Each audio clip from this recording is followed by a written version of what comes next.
There you go. Feeder, just the way I'm feeling. XFM 104.9. I'm Ricky Gervais, Steve Merchant, Karl Pilkington. We've got a great show lined up this week, haven't we? Go on, what have you got planned? Well, I've got songs from David Bowie, Thin Lizzy, Gene, AC/DC. You heard Feeder there. You got, Smiths, all that. We got a great feature, a new feature. Spoke to Karl in the week, and we worked out a new feature where, people are gonna give him sort of like problems to solve. There could be scenarios, there could be management scenarios at work, you know, problem solving, things like that, organising things. He's a very good organiser. So I'll tell you what happened. He's dropping Do We Need Him because he's getting fed up with scientists. He thinks there's a conspiracy and they're getting together and they're never going to lose an animal. Right. So he's just fed up with that. Rockbusters, we've got some great prizes. Well, have you seen them yet? Nah. Be careful. They're not going to be great, I just peeked in, and all I'm going to say to you is Fools and Horses Christmas special? Not the little one with the little car. With the little car, yeah. Brilliant. That is excellent. Karl, what have you got to say for yourself? Hold on, it was a rollover, wasn't it? Because you really mucked up Rockbusters last time. What was he doing? It's saying FP for the whole thing. No, FD you were saying, and it was Frida Payne. Have you written the clues down this week? Because that seems like an obvious way to improve this. Yeah, I'll write the clues down. A week before he couldn't remember what the answer was. Yeah, yeah. Yeah, but, you know, you learn by your mistakes and that. You don't. Well. So yeah. I'll give you a little taster. We were having a pizza in a pizza establishment. When was it? Wednesday or Thursday? Yeah. And he was going, I'm a good organiser, I'm a good problem solver. Give me any scenario, right? Obviously he didn't say scenario. And I went, okay then, so you're the manager of this place, and there's a couple there, elderly couple, they're about 60. They've had a lovely meal. He went, yeah, right. I went, but the gentleman, he's got a little bit of a heart condition, he takes a pill after his meal, as he should, after meals. He's only taken Viagra. Oh. And now he's stuck in. Wedged in? Wedged in. We've all been there. It's gone, and it's stopping him getting out from the table. Yeah. So what would you do? He went, what? He's stuck in because of his dick. I went, yeah. He went, right. He said, I'd use the situation, I'd make cash. I said, you're not going anywhere, do you want a pudding? Entrepreneurial, I like it, Karl. And he went, so that's that sorted, I've got the job on that. Next, I went, okay. You won't believe it. Next day, there's a little problem in the toilets. Two gay men were having sex and they got stuck in each other. Yeah. He went, right. I'd say, is it the same fella as yesterday with the Viagra? If so, why was he let in again? He was on the door. Yeah. I went, it's not. It's too different. He goes, right. Does his wife know he's cheating on him? Yeah. He went, right, I'd go down. I'd go, and then he went, I'd say this isn't a restaurant problem, call an ambulance. Strictly speaking, not a restaurant problem, no. But am I right? Huh? Am I right? Well, I don't know. Would you give me the job if say, like, you were the boss of that restaurant and you... do you know what I like about this? At no point did he say, Gervais, why are you being so mental? Yeah. Why would someone get stuck because they took Viagra by mistake and two people get stuck in each other? But you've heard the stories from his past. That is a perfectly legitimate situation to find yourself in. You grew up in his part of What would you Manchester. do if there was two fellas with big heads and webbed feet and they had a horse in a... Well, what I'd do is... What would you do? What did you do when you first saw them? What, saw the kids lads with the big heads and yeah. We should very quickly remind people, if they didn't listen to that particular show, they had webbed hands. Yeah. Did they, or webbed feet? Well, they had webbed hands, right, and big heads. Enormous heads. But it wasn't related. But they weren't related. I know, they were completely no, but I'm saying that the webbed hands isn't due to the fact they've got a big head. No, sure. It's two different things. We're just unlucky. Yeah. No, hold on. If they weren't related and they both had webbed hands and big heads, I'm saying there was a condition that was related that had those two. I don't think there was. So what do you think the chances of that are? They're not related, and he goes, "Oh, you got a big head and webbed hands as well." Yeah, just a coincidence, isn't it? Yeah, I honestly don't think it was related. Right. Because I've since seen the same problem again on another kid with a big head. His hands look good. Right, so do you think the big head is just a separate issue? Yeah, it's a totally different illness. It's like having a headache and a cold at the same time. Right, so not always connected. But the weird thing is, right, looking around in the week at weird stuff on the internet, there's this woman who's got a big head. Oh, yeah. And, she was fed up with it because when she was walking down the street, it was so big, she couldn't hold it up. Right. She couldn't hold it up. Oh, God. Okay, shut up. So when she was walking, her eyes were hurting because she had to sort of look up all the time because her head was that heavy. Her chin was sort of balanced on her chest. Right. And she'd have to peek up, yeah. So she goes to the doctors, and this was after years and years, and said, I thought I could put up with it, but I can't. How big was her head? It's big, I don't know if it was like big because there wasn't a picture. I don't know if it was just big or a lot of bone. So it was heavy. Very heavy. Right, like the Elephant Man, just outcrops. Yeah, right. So the doctor said, we can sort that out. But we'll have to take your head off. Right. Okay, listen to this. Listen, keep going. Because what you don't seem to understand is I have the same reaction to you when I see it. Yeah. What? Right? You're quizzical yourself. So I looked at it, they took her head off, chipped away a bit of the bone, made her head lighter, put it back on.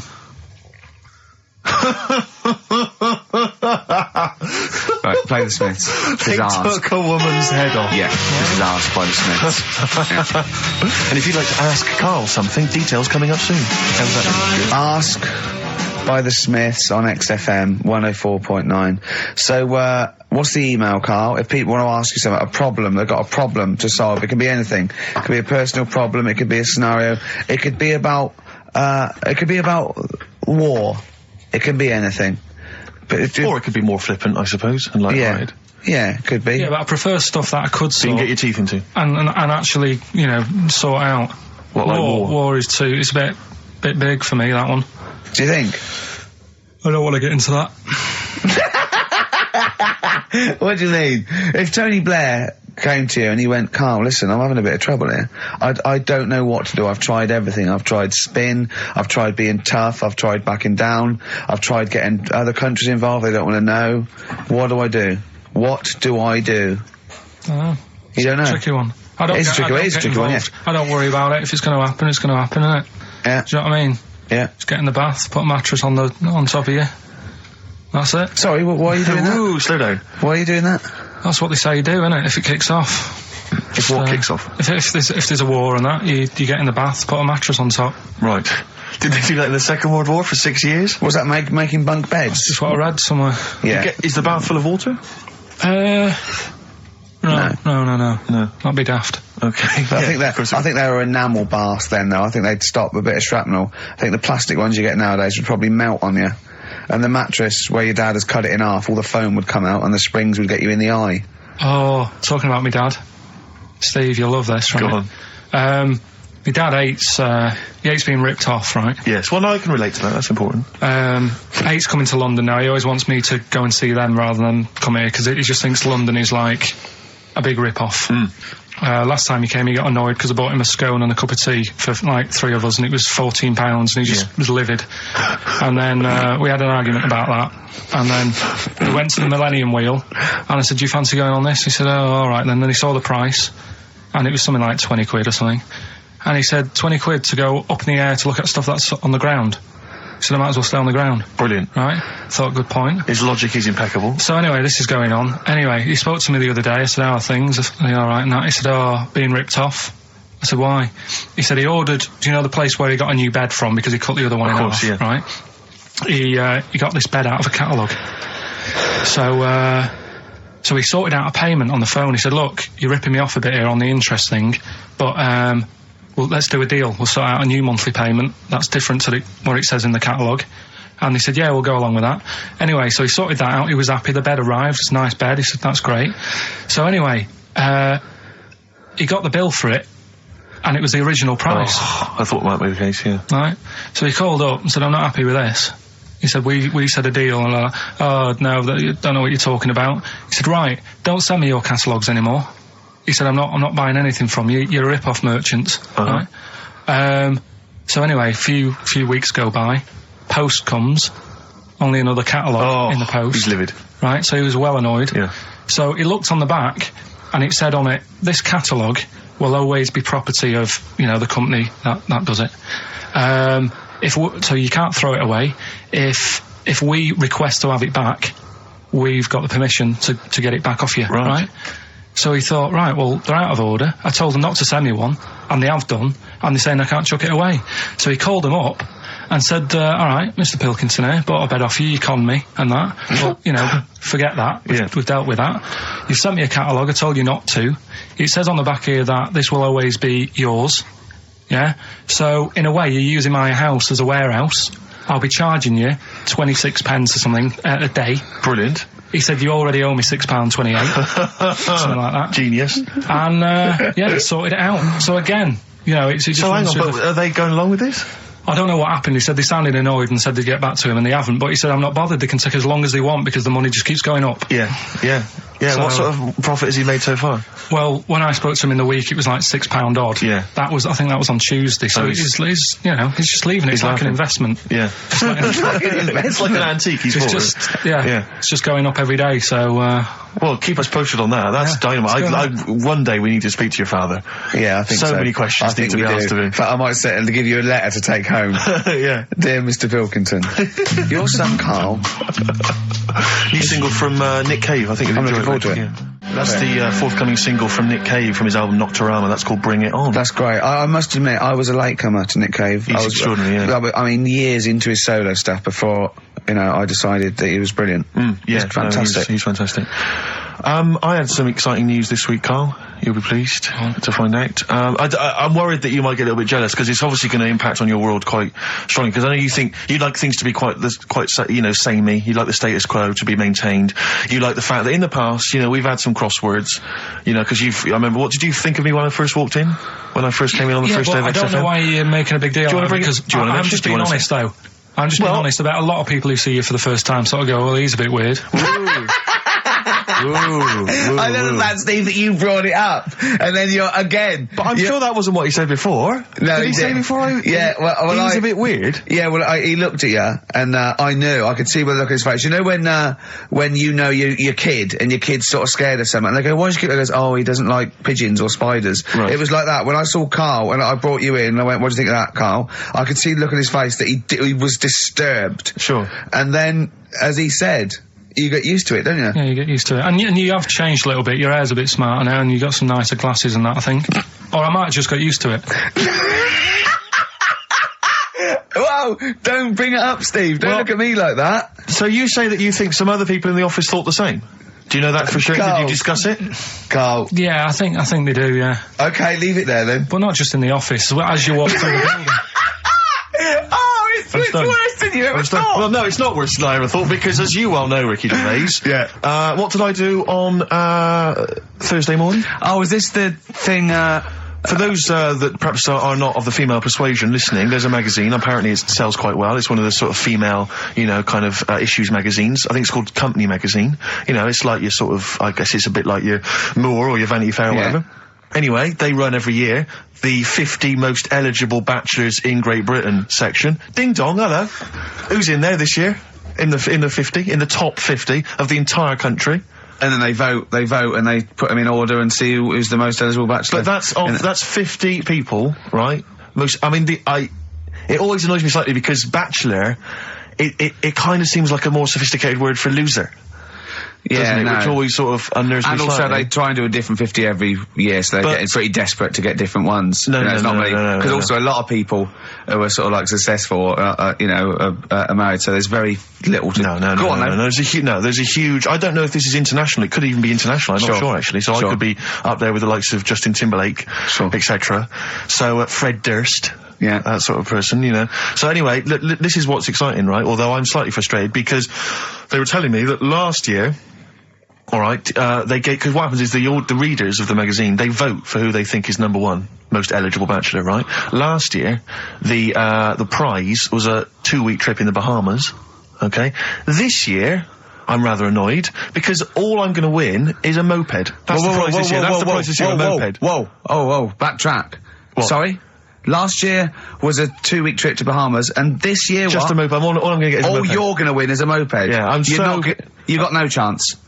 You've got no chance. Who else is in it? Well, I mean, I don't know lots of them of people you'd never heard of. I know Duncan from Blue. Ding. So you're second to him at least already. I imagine you're going to come behind the other 49. Because there'll be people voting for me. They get to vote for me. Yeah, Steve. They'll see my photo and then they can vote for me. Yeah, according to Heat, I was 22nd most sexy man in the world. I better take that helmet back. I would. AC/DC. Brilliant. You shoot me all night long on XFM 104.9. Well, this show is a rocking. It is. Ricky Gervais, Steve Merchant, Karl Pilkington. I came up with a new, strand for Karl as well. He's always got, we've done, I don't think there's a week gone where we haven't mentioned an airy kid. A hairy child, you're right. Yeah. and something related to a monkey and that. And I thought you could do a regular thing where he's got to come up with a story about an ape or a monkey, and it's called Chimpanzee That. Of course. I have got one, but I can't remember it at the moment, so I'll just have to It'll come to you whenever you've joined the show. Well, listen, while you're thinking like that, while you're stewing on that, here's a problem that someone's emailed in.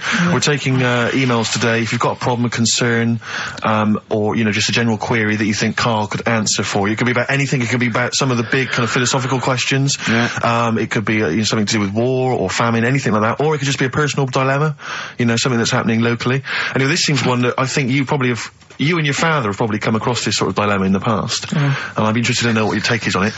Let me see, this is from Lee Matthews by the look of it. He says, he lives in a suburban area where the local teenagers also live on the same road, and they're running riot. They're smashing wing mirrors off the cars, they're crashing into parked cars on their skateboards, and they're just generally making mayhem, you know, night and day. What can he do to stop this going on? The parents of the kids don't seem to give a damn. Anyone who complains to them, they just say, oh, piss off. You know, the police are useless because they never catch them in the actual act of violence, which is what they got to do to apparently convict them. So they don't know who to turn to, really. It's rather like when a little old lady went and got the A-team, you know. You know, and he was dressed as an elderly Chinaman. Exactly. She knew who he was. Colonel Decker didn't have a clue. Yeah. You see, it's weird, because now it has got out of hand. Sure. Do you know what I mean? Like, years ago when I was growing up on the estate, yeah, you had problems, but not like you have now. Do you know what I mean? You know, Summers were nice as well, weren't they? Well, it did seem that way, didn't it? Yeah. Right, and police are getting shorter and younger. But you yourself kind of admitted in the past that you were something of a tearaway. You didn't do anything like these kids here. The thing is, I was scared that if I got caught doing it, my dad would go mad. Yes. And I remember smashing a car window by accident and legging it in the lounge and sort of pretending to go asleep on the settee. Right? Genius. And I heard a knock at the door. He chloroformed himself just to be unconscious when his dad came home. And there was a knock on the door, and I thought, oh God, this is a fella who saw me. I was chucking a stone in the air, seeing how high I could throw it. Of course you were. Did it keep landing on your head? That would explain a lot. And it came down. Chucking a stone in the air, love it. To see how far I could throw brilliant. it. So, you know, I wasn't bothering anyone. Did you invent that game? Right, Did you get the stone for your birthday? Go and play with your stone. He gave one to Suzanne. Karl, go and play with your stone. The thing is, right, and it came down at a funny angle, and of course it did. It ate the back of this car, and the back window is the most expensive because it has that heating thing in it, in case you got a frosty window. Yeah. So I thought, oh God. So I legged it in, got on the settee, went to sleep, knocked at the door. Genius. It's a brilliant plan. It's a brilliant plan. I couldn't be guilty. I'm asleep. So I love the idea. So the thing is, our lounge used to sort of, you could see in from the door, right? So this family who saw me do it, saw me asleep on the settee, and my mum said, go and get the door. And I sort of went, oh, as if I'd been asleep. Yeah. And went to the door, like, rubbing my eyes. And the fella said, what did you run off for? I saw you. I was like, oh no. And I didn't see my dad. I went out. It was when he was working sort of evenings. So I went out so I didn't have to see my dad. And then the next day I came home from school, and my dad said, 45 quid. Ooh. That's all he said. That's all he looked at me. And then you fell asleep, and he went, wake up. You know what I said? No, 45 quid. Now the thing Karl. is, he didn't have to do anything. £45, Karl. Now, I know you were saving up for a brick, but you can't have it. Yeah. But do you know what I mean? It's like, I knew I did wrong, and I was scared that my dad was going to belt me. Yeah.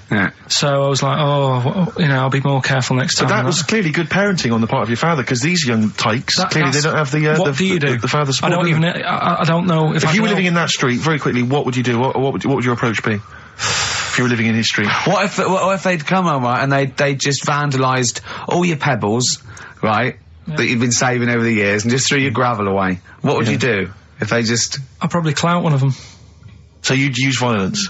I think it's the only way sometimes. Sometimes the only way. And I don't mean, you know, really bad, but I'd show them that I'm not putting up with this. Right. And then the problem is you've got their family coming round, and they're probably quite Go asleep. If you hit a kid and the dad comes down, just go to sleep. Yeah. Just equally, if you're doing a bigger crime, you know, a bank job or a murder. Remember to take the stocking off your head, because if they wake you up and go, why have you got a stocking on your head? Just go, oh, I had a weird dream. It won't work. It's like with our kid, right? He was, I told Ricky about this the other day in the pub, but Is this your brother? He never, because he was a terror, wasn't he? Well, yeah, a little bit, but he did drive a tank down the high street once, didn't he? Yeah, that's when he was in the army. Yeah. But another story. But this time, I remember, my mum and dad were going out, right, for the evening. And, I must have been about, 5, so our Mark was like, probably 18, something like that, 16, 17, 18. So my mum and dad go out, and our Mark says to me, right, here's a deal, do your little deal. I'm going to have a load of women round. Right? Deal is, I'll let you have your tractor in the house. Wow, he had a tank, you had a tractor. but his brother didn't have the rocks that Karl had. No. So he needed the tractor to put his toys along. What kind of a man was he? He brought a bunch of women round? So, yeah, there was loads of... But, you know, when you're a kid, you don't think, oh, I know what they're up to. You're not bothered, are you? Do you know what I mean? As long as I've got my tractor, I'm happy. Yeah. So I was... He hasn't changed a bit. But how many women did he have? Was it just him and, like, a bunch of women? Yeah. Was it like... What's his name? Looked like Nedwell from Confessions. Yeah. Confessions of an Older Brother. They all just came around and he liked his women. Seriously, right, my mum and dad had to move because they got sick of women coming round saying, I've got a kid and it's your Mark's. They had to move because it got that bad. You know, did you hear, when you were playing on your tractor and there was women running back and forth in underwear, did you ever hear this noise? Did you ever hear that? Or kind of wow, wow, wow, wow, wow, wow, wow, wow, and just see your brother's arse disappearing down the thing being chased by a butcher. Did you ever? It's not important, is it? Is that what it's going to be like, do you think, when I'm voted #1 most eligible bachelor in Great Britain? Yeah, and you come in on your moped. I mean, no, am I going to get a tractor? Chewing brakes, painkiller. Open brackets, summer rain, close brackets. On XFM 104.9, Ricky Gervais, Steve Merchant, Karl Pilkington. Rockbusters? Is it that time? It is indeed. Last week, of course, it was a disaster. Yep, every Saturday at 16 minutes to 2, we do Rockbusters. I have to say that I've not really gone through them, but the prizes look exactly the same as they were last week. Yeah. There's that T-shirt. So it's a rollover, but you haven't added to it? Have you not the added point of a rollover is you've got to add to it. That's the excitement. Yeah, there's a couple of albums that way. Okay, well, there's also the Fools and Horses video with the free... I don't think... I'm bloody jealous of that. I like that little yellow thing. It's a little... there's a little kind of model three-wheeled van. Rodney, you plonker. Oh, dear. What's that? This is what looks to be some kind of best-of the stereo MCs. Don't call me a plonker, you wanker. The David Attenborough DVD collection. Oh, Unc shit himself again. Oh, yeah, the big prize that we tried to give away.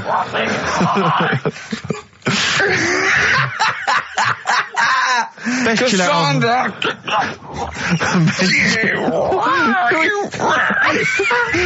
Who is that supposed to be an impression of? Which member of the cast is that? Is that Cheeky Dell?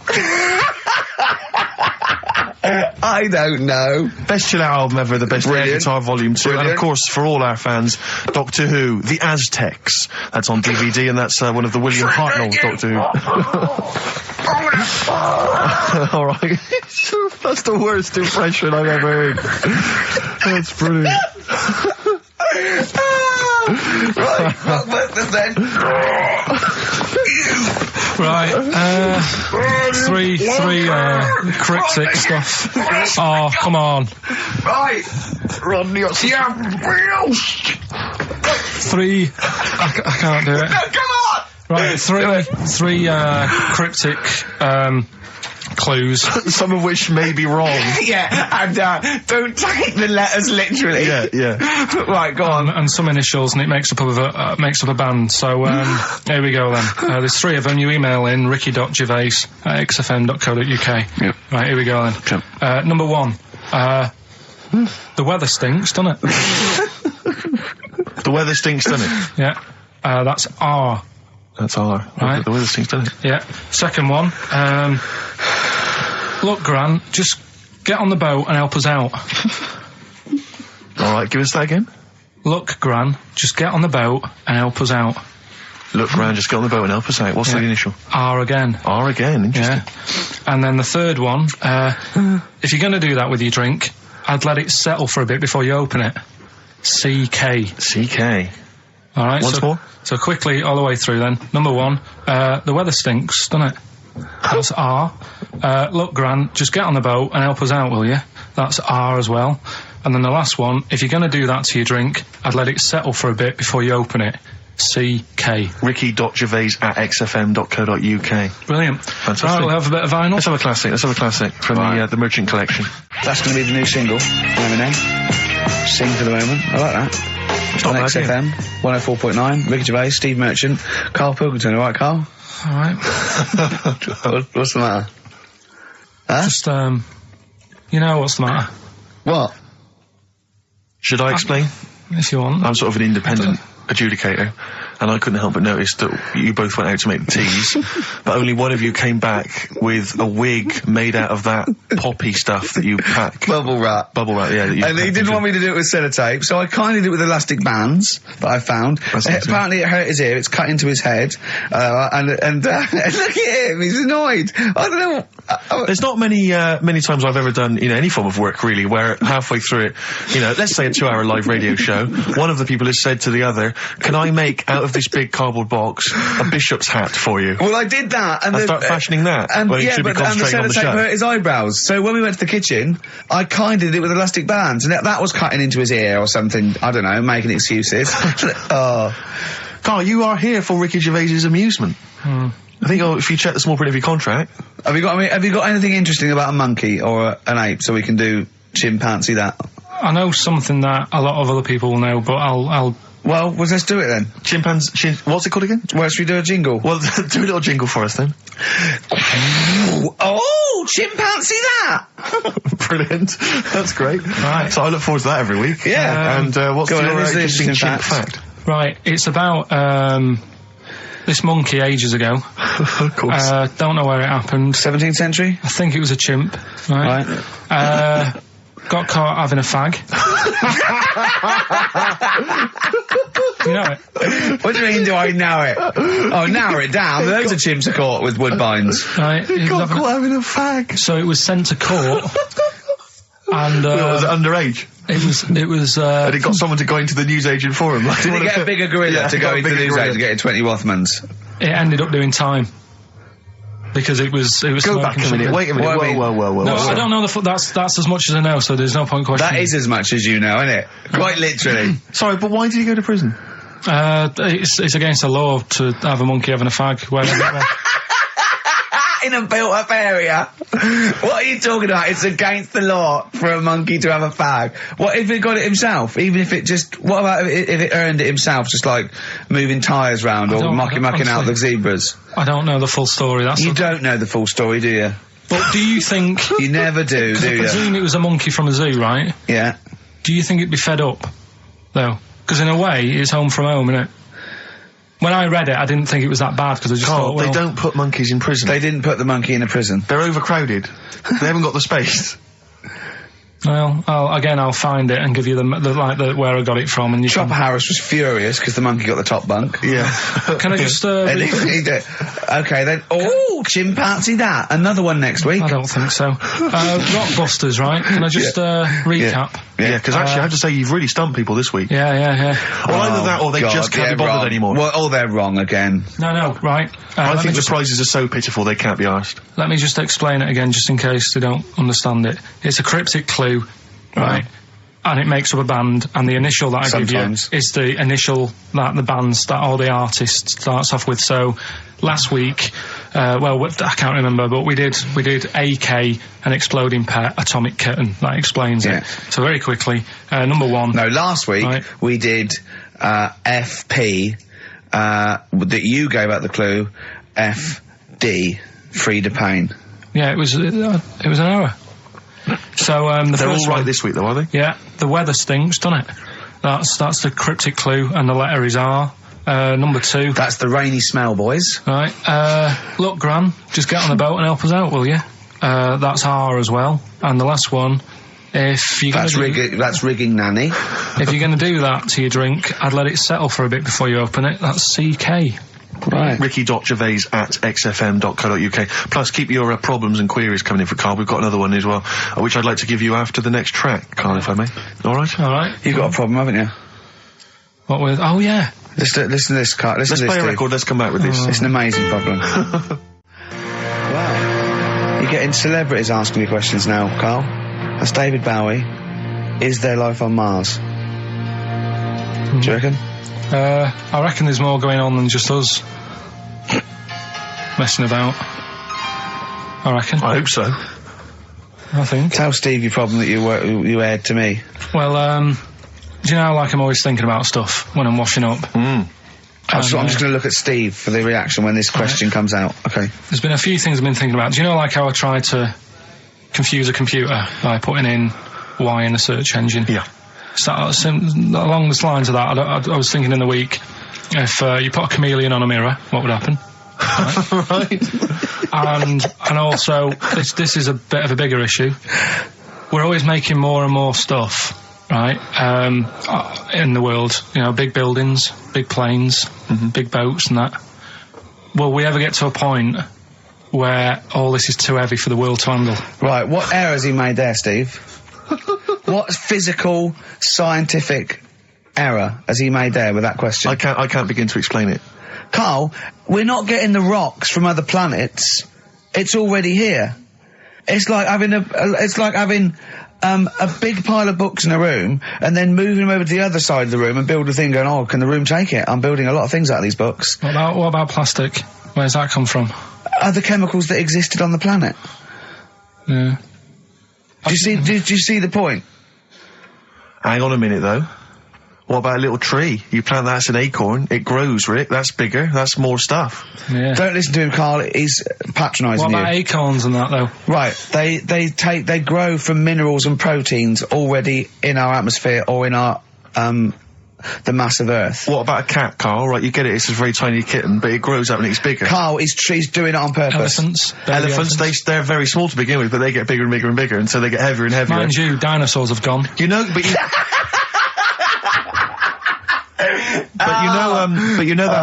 famously that's how Atlantis disappeared. You know, you've heard of the legend of Atlantis. Have you heard of the legend of Atlantis? I think so. This was a city that existed, is proven, right? And what happened was they just kept buying stuff in mail order. They just kept ordering stuff, like the king and stuff. Just kept ordering stuff in mail order. He brought girls across, carpets, lot of carpets. He kept buying TVs, big screen TVs and stuff like that. And eventually, he bought up all the myrrh that the wise men didn't want. Yeah, because he's from like olden times, and he just kept buying stuff, crazy. Like he was just a shopaholic, basically. Mental it was. And he was ludicrous. It was like, and in the end, it just sunk. It just sunk. Too heavy. And it just sunk. So, to the Earth, the more planes we build, the more trees we let grow. Yeah. From acorns. And more than that, what about all the people who are overeating? There's only one thing Rick Warners in this world. I think we've got to kill off endangered species and burn trees. That's the only way the Earth can survive. You mental. Right, what are you doing? Right.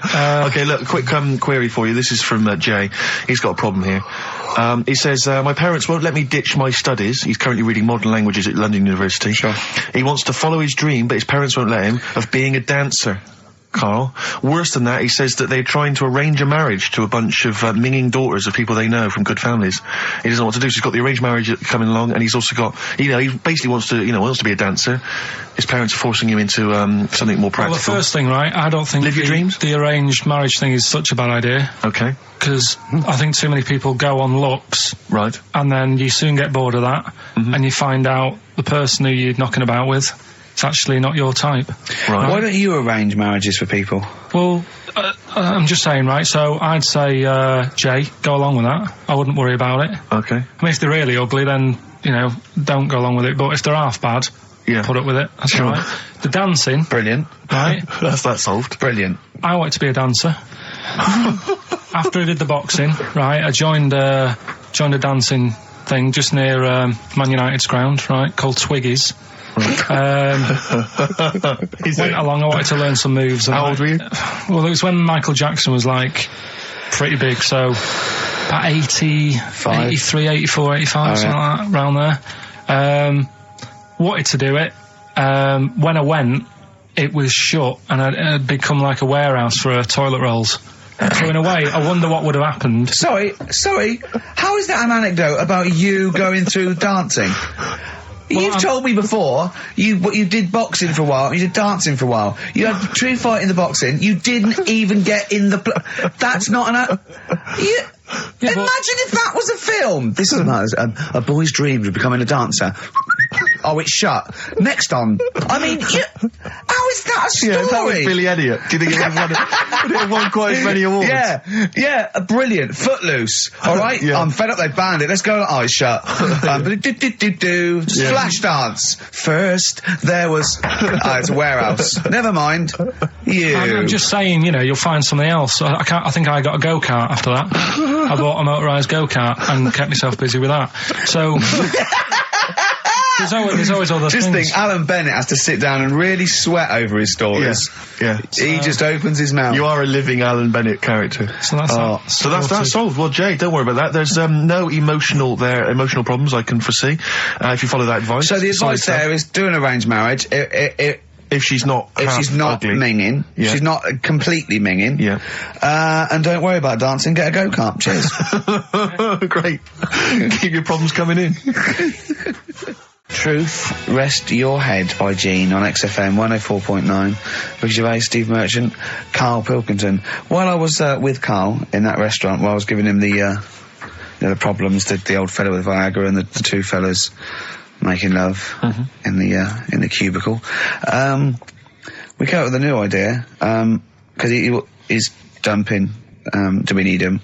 As I say, he thinks the scientists have got together, they're never going to wipe out a limpet or a slug. They think they're good, but they're not that good. This is people that are lauded as great minds, and Karl has brought them down. He's taken issue with them. Like what? He went, right, great thinkers, and I went, okay, then, Sir Isaac Newton, the father of modern physics. He went, is he the fellow with the apple? I went, yeah. He went, there again, see? Why do I need to know that the Earth sucks us towards it, gravity? He said, if I was floating around, it would be a problem. I'd ask his opinion. I went, what about Einstein? He went, again, I've never needed, and this is what he said, I've never needed MC squared in my life. The fella who invented the video, I watch one a day. You know what I mean, though? Give credit where credit's due. Right. And I think that a lot of this stuff that was invented, like when we were talking about inventions, you know, I started to look in books and that, finding stuff out. And there was some fella who got a mention on an invention site just because he came up with the fishbowl. And it's like, is it that hard? Yeah. Do you know what I mean? It's clearly a bowl. Sorry, you're not putting him in the same category as Newton and Einstein, are you? He was on the same list. Einstein was on there. It was saying about him doing that. And Newton with the apple. And who else was in there? Da Vinci, whatever. He was on there. Leonardo da Vinci. Yeah. Is he the one who did Mona Lisa as well? Yeah. Yeah. He said it took him 12 years to paint the lips. I don't think that's that good. That it takes that long. I saw, you know, when you think, I saw Tony Hart do like an Aborigine man with a elephant in the background in about 3 minutes. Aborigine. An Aborigine? Yeah. Really? And an elephant? So what about some of the big names? Well, what's your first reaction when I say some big names from history? Go on. Gandhi. Again, what did he do? Good point. Right. Good point. Okay. Good point. But yeah, all right. Do you understand what he represents? Well, go on, tell me, and then I'll tell you if he deserves to. But you be know, mentioned. his whole kind of attitude towards peaceful protest. You know, it's quite a sort of modern idea. You know, very much the forefather of the 60s movement. You know, where people would sort of sit in, and protest. Steve. Right, look at the glazed look on his face. Did I lose him on Gandhi? Yeah. So just, Pick someone else, do someone else. Pick someone else, okay. Right. Someone you know about that's obviously, let's think, a great thinker, Isambard Kingdom Brunel. Right, yeah, he's alright. Brilliant, thanks. What about Jesus Christ? Well, I'm thinking more your modern day, like your Richard Bransons and that. Who, to be fair, I wouldn't put Branson up there with Gandhi. Christ, Newton, Einstein. But why? Stephen Hawking. Because he's mainly known for having a beard and a funny jumper. To be honest, you have to start including Noel Edmonds. That's Noel Edmonds, yeah, you're getting confused there. But Branson's a businessman, he's not one of the great sort of, scientific minds I think or philosophical thinkers. in time... Whereas Clive Sinclair, in his little car, on his way to work, brilliant. No, but in time, there's certain things, like the apple falling off a tree. Right. Whoever was sat there would have gone, that's a bit odd. Do you know what I mean? It's just that they were there first. But to be fair, Christ instigated 2,000 years of religion based on his teachings. Richard Branson, to be fair, he did launch Mike Oldfield's Tubular Bells. Yeah, they're not quite comparable. It depends what you get impressed by, doesn't it? Suzanne's always saying... Maybe Newton was there. He was coming up with a brilliant theory. Like, amazing. He was probably inventing the helicopter, right? The apple hit him in the head and he went, the earth's sucking me. The earth's sucking me. Do you know what I mean? Could have happened. But so, you know, my girlfriend's always saying, you know, what impresses you? Yeah. You know, because she was saying the other day, do you want to go to Egypt? And I said, no, not really. No. She goes, well, don't you want to see the pyramids? Not interested. It's like, I've seen them on the telly. Okay. You know, sure. Are they going to be that much more amazing when you see them in real life? Good point. How did you ever move out of your street in Manchester? But hang on, no, sorry, I'm interested to know, because this is something that that he came up with, and this is someone that loves him and that he respects. So I'm interested to see what was your answer to what impresses you? I don't think I did answer it. I just said, you know, the odd thing. You just said I'm asleep. Little things like I ran home the other night and said, oh, I've just learnt something today. She goes, go on. And do you know Lego bricks? Oh yeah. The name came about because some kid's mum, the kid was messing with the bricks, and she said, let go of them and come and have your dinner. Play record. It's got to be rubbish. It's got to be rubbish. It's always rubbish, isn't it? They're Scandinavian for a start. So boys are back in town. Thin Lizzy, what a classic. Beautiful. Karl, should that be our anthem? Me, you, and Steve, eh? Eh? Yeah. Can I just get a couple of bits of admin out of the way? Go on. We've had an email from Peter Goff. He has said, where is Richard Anderson? Where is Dickers? He only tunes in to listen to him. Where's Dickley? Where's little Dicky Docker? Little Dicky Anders is not emailed in. If you don't listen normally, Anders is our biggest fan. He loves us. I just absolutely But he's normally got a little bit of constructive criticism, which we always appreciate. Yeah, we're open to that. Sure, exactly. sure. I'm gonna shove this up your... So if Dickie Anders is listening, then he might want to get in touch. Also, dear Ricky, I've developed a bit of a fetish for the way you say winners in your hit sitcom The Office. I'm trying to get my fiancé to say it, but he hasn't quite mastered it yet. Anyway, we're getting married in Las Vegas in a couple of weeks' time. Could you please say winners on air as a sort of wedding present? It's becoming one of the most popular requests at weddings now, me saying winners. So, winners. There's a few I didn't get in. Thatcham, Shinfield. So there's a Woodley. There you are. There you go. That's beautiful. That's keeping them happy. Good luck to them. That's Leopard. One of those stupid email names. If you're going to email us, at least mention your name, because otherwise it makes me sound like a fool. A leopard, the original name for a giraffe. Interesting. Thanks for that. Whereas Lego was invented when a mother had sent someone to get some. Though there's no name for them. She went, "Can you go and get some?" There was a gap. He went, "Oh yeah, I'll go and get some," because they weren't called anything. Brought them back. Started playing with her. And then she went, look, give me those. He went, no. She went, Lego, you idiot. Yeah, the actual explanation, various people have emailed us in or phoned in now. The company was set up in 1934. It's a Danish company, obviously. Yeah. Lego comes from the Danish words leg got, which means play well, and it was later discovered that it was also a Latin phrase that meant I study or I put together. That's the actual, where did you get that from? But the thing is, you see, that's where learning's got to be interesting, because if it even started like that, I'd just go, I'm not interested. I'd be looking for... So if a fact might be true, but it's just not good enough. It's not interesting enough for you. Not interesting enough. Okay, another quick dilemma for you, So if Newton would have said, apples are attracted to our heads, be careful, they attack you, that would have been interesting. Yeah. Total bollocks, but you'd have been interested, therefore, in all modern physics. All right? Here's another dilemma for you, a quick one from Kate. She says that she's a single woman, she's 6 foot tall. Recently she's found herself being approached by men of, let's say, restricted height. And she's not desperate, but is it ever acceptable in her, she wants to know now, is it ever acceptable for a taller lady to go out with a person of restricted growth? What do you think about that? If you see that on the street, do you think it looks bizarre, do you think it looks odd, or so should she just go with it? So a 6 foot woman with, someone of a dwarfish persuasion. We can't say sort of that or the midget word, but I mean, that's a little fella. Yeah. Is that so? There's a noticeable difference in their height. Is that ever a problem? Do you feel? She's 6 foot. He's 3'4". Yeah. If I saw it, I'd just think she's doing it. Okay, let's not do this now. No, come on, she's doing it what? Oh. No, for attention in a way. Because there's loads of other people. I told you, Steve. Yeah, okay. I know, but I'm just I mean, Is that serious? I think so. Well, I mean, if whatever makes you happy. Please don't ask Karl these sort of questions. Do you know what I mean? If it makes her happy, then do it. But in a way, you're not going to have a normal life. Oh, God. No, but you're not, because they're going to get stitched. There's no point bringing trouble onto yourself. Karl does not necessarily reflect the opinions of anybody else in the world. Hold on. This woman, she doesn't live in a forest in a little cottage, does she? She hasn't got long black hair and wears a sort of... She says the guy she's going out with is a miner. Really? In a crystal mine, yeah. And he just sings all day on his way to work. Has he got 6 mates? Apparently so. Okay, what do you think of that, Karl? I'm still... Sorry, I'm listening. I just was thinking about... Someone just called up and called him dopey. Yeah. Didn't they? I mean, whatever. Do you know what I mean? Why? What's the matter with you? What's the matter with you today? I'm just saying. What, you're fed up with people, taking issue with some of the stupid things you say? Lego was invented by a mother going, Lego of that. What are we going to do with all the buildings? The earth might collapse. What do you expect people to say?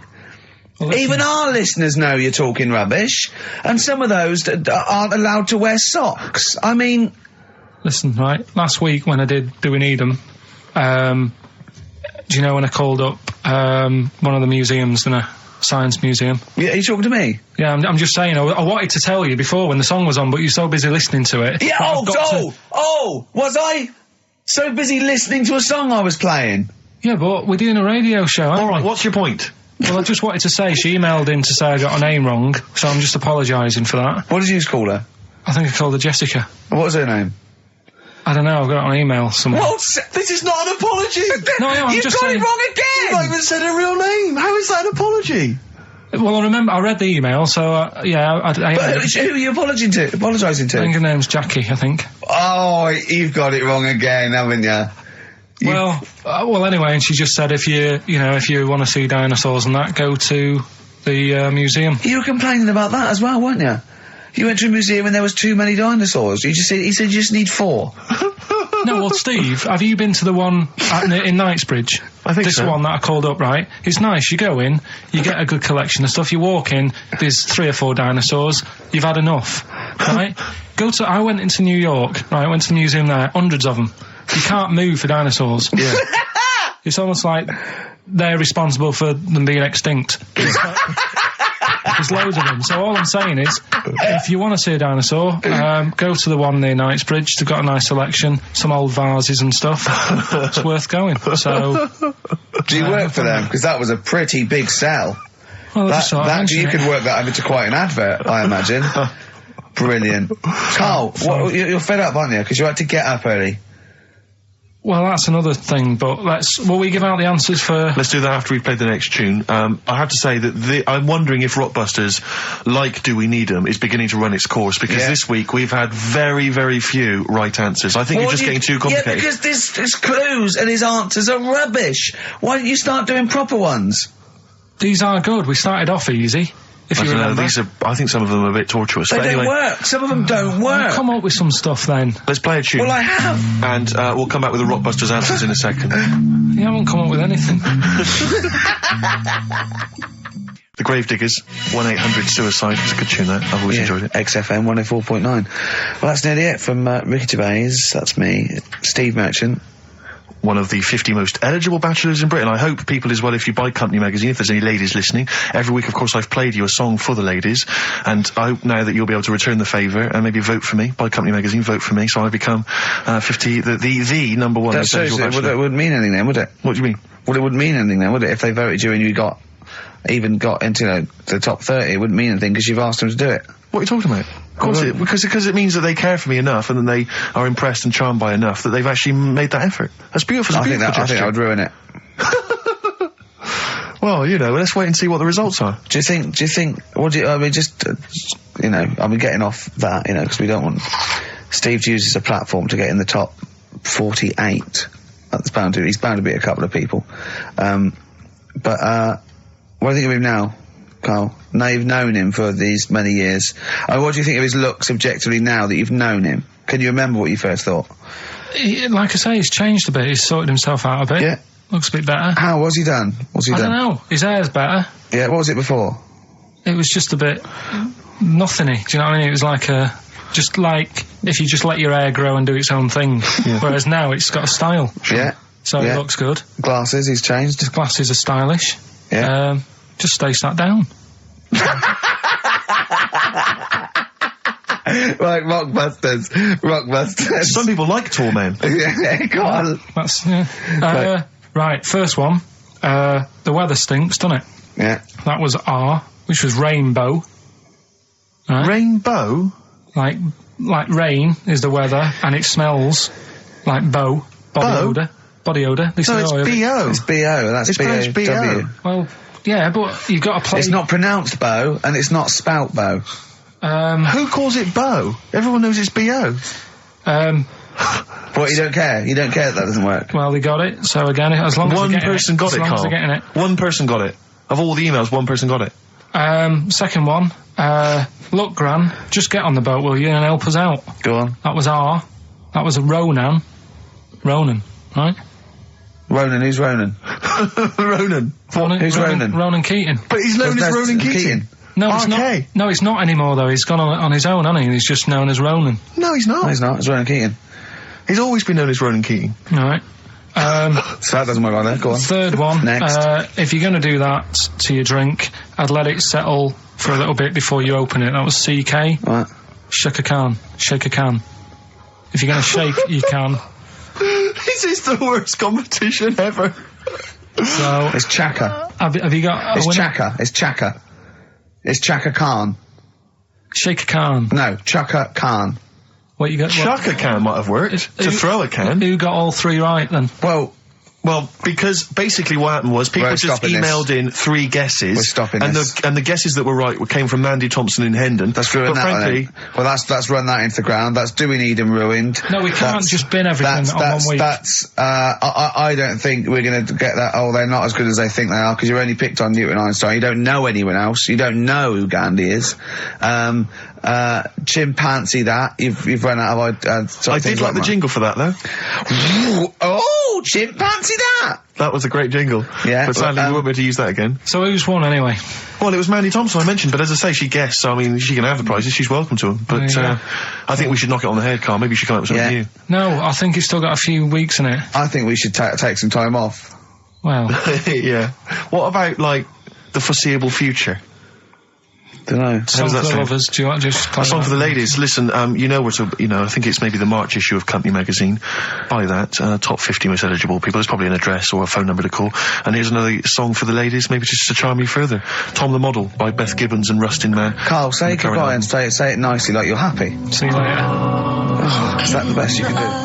That was the record before us, and here we are, pre-recorded, because we did this a few weeks ago, because we're not here at the moment, are we? We're away in that. I'm Ricky Gervais, with me Stephen Merchant. Hello there. And Karl Pilkington. He's not actually with us. He'll be in some of the best of clips that will be coming up shortly. Yeah, this is just us, isn't it? This is just us. We did this, when did we do this, Rick? A couple of weeks back. Hold on, what is it? It's the 27th today. Yeah. I enjoyed Christmas. I loved Christmas. I loved Christmas. I had a great time. What did you get? Loads of presents. So did I. I'm glad they made it to number 1. I'm really glad. Stroke, he, she. Yeah. I'm really glad that the pop idols, Cliff Richard, Westlife, made it to number 1. Bo Selector. Yeah, just delete that. Yeah. Okay, well, we're going to play some of the best of, some of the greatest moments of the last 3 weeks. Yeah. Ever heard on XFM 104.9. What about this? Do you remember this one? Oh, which one is it? Alright, so, here's the first bit. When we were talking to Carl in the week, the thing we're talking to Carl is that you come up with something that's sort of like, quite innocent, and he goes, once, right? And you realise that it's comedy dynamite. He doesn't know it, but we want to go save it. And he let out, you were filling in a form, weren't you? It was all like your girlfriend thinking you're a div. And it's happened before, isn't it? Because she came home and you'd filled out a form to get a job once, hadn't you? Yeah. What was that for? Granada Telly. And on it... Well, let Carl explain. Yeah. You see, this is what annoys me with job applications, because rather than just saying, do you want the job and what can you bring to this business? Yeah. Do you want the job is a good one. Because the thing is... That's sort of the one for the boys. No, listen, right? Because if they say no, I don't think they want the job. Yeah, but listen. Go on. I mean, I presume with what you do, you have to take people on and stuff. What, in a fight, you mean? You know what I mean? Yeah. And I think it's more important that you're willing to graft and put the hours in. Sure. than say that, you know, you did well at school. Yes. Sure. Because if I wanted to, I could have done well at school. Of course. I just didn't want to. Yeah. So where's this going? So you had the application form. So when it came to the qualifications bit and that, I couldn't fill them in because I didn't have any qualifications. And it was also asking about your languages. And I put down English quite good. English quite good. And his girlfriend came over and seen the form that he'd sent off. This was a copy of it. Yeah. And so she went, oh, you know what I mean? So that's what started, you know, the disappointment. So they're going to get that and think that you're not English. I don't think I've got it. It was ages ago. Right. How long ago was it? Oh, well, it was when I was still in Manchester, so 5 years ago. I don't think you've got to know. No, I think you'd... That could be a long list. I mean, there's probably a lot of admin problems in that organisation, but they probably... But what I meant by it is that you know, I can speak English, but I don't know all these long words that people use all the time. Yeah. Oh, God. Oh, can I just tell this quickly? In the week, I'm talking to you now, the listener. Usually I don't. Yeah. Karl said, about embarrassing him on air and that, and he's worried about his education, and he was worried about not knowing long words. Like, we come up with any long words. And he said, no, I was scared, you were going to ask me something about, someone, and he's Eastern European leader. His surname is Milosevic. And Karl said, so I learnt it this week, and learnt it so you can't catch me out in case you start. I said, what? And he said, he thought about it, and he went, Flobodan Milosevic. Got the surname right, though, didn't he? So what's his name? Right? What's his name? That's how Bill and Ben would address this leader. How would they have said it? Flobodan Milosevic. What's his name? Slobodan Milosevic. Yeah. Well done. Chris Campling did a review of the show. Right. And basically said that Karl Pilkington is a creation of Gervais and Merchant. Well, if only that were the case. He said, he started off saying he liked the show. Yeah. He was excited. Said it was a good show. A lot of the jokes... I'm already questioning his critical faculties. Yeah, exactly. And basically said that we didn't contribute much, or seemingly didn't seem to contribute much, and we couldn't sort of like ad lib or anything. We just laughed at, particularly me, laughed at Karl Pilkington, who was coming up with some, you know, quite funny stuff. Yeah. Right? But then he does a twist on it. He goes, but the thing is, we're the puppet masters. He's a created person. We've created the persona Karl Pilkington for our own amusement. Right. He bases this on simply that we talked about... What was it we talked about? The Chinese not aging well, and Right. he heard him talk about that on my DVD. But clearly I say, Karl, remember when you were talking about that? It's a news, or remember in the week, and so he thinks it's all scripted now. Imagine if this show was scripted. I'd be ashamed. Yeah. If this show was scripted, I would send back the BAFTAs for the actual shows we've written, and I would say... I'm having a go at Chris Campling. He's nice about our other work. He likes The Office, and he likes my stand-up and everything, and he likes the show, but he's saying...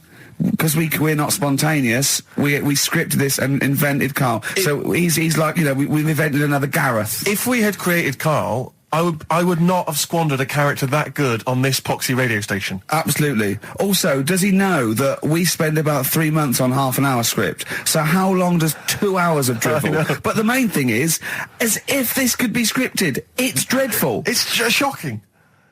Or maybe this is scripted.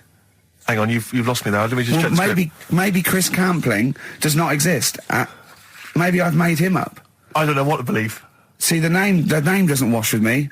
What was his name? Chris Campling. Sounds odd. That's something that I made up, isn't Campling's almost like a joke. It's almost like a gay name, isn't it? Oh, he's a Campling. So I think this is scripted. Yeah. I think I've probably made this whole link up, and Karl is a creation. Campling, that's not a real name. No. I made it up. I should have come up with something better. Yeah. Sorry.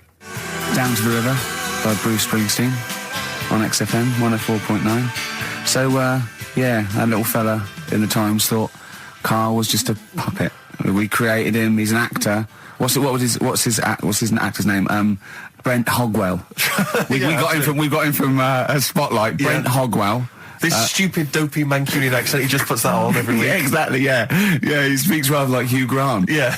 And we just got this whole world around him. We set a whole... What do you think about that? He had his head shaved, especially. Exactly, yeah. So, yeah, would he think that, you know, maybe if he's looked online and seen me head, and he's noticed how round it is and that, does he think it's sort of been... you know, morphed into that shape just for the show, just for 2 hours on a Saturday?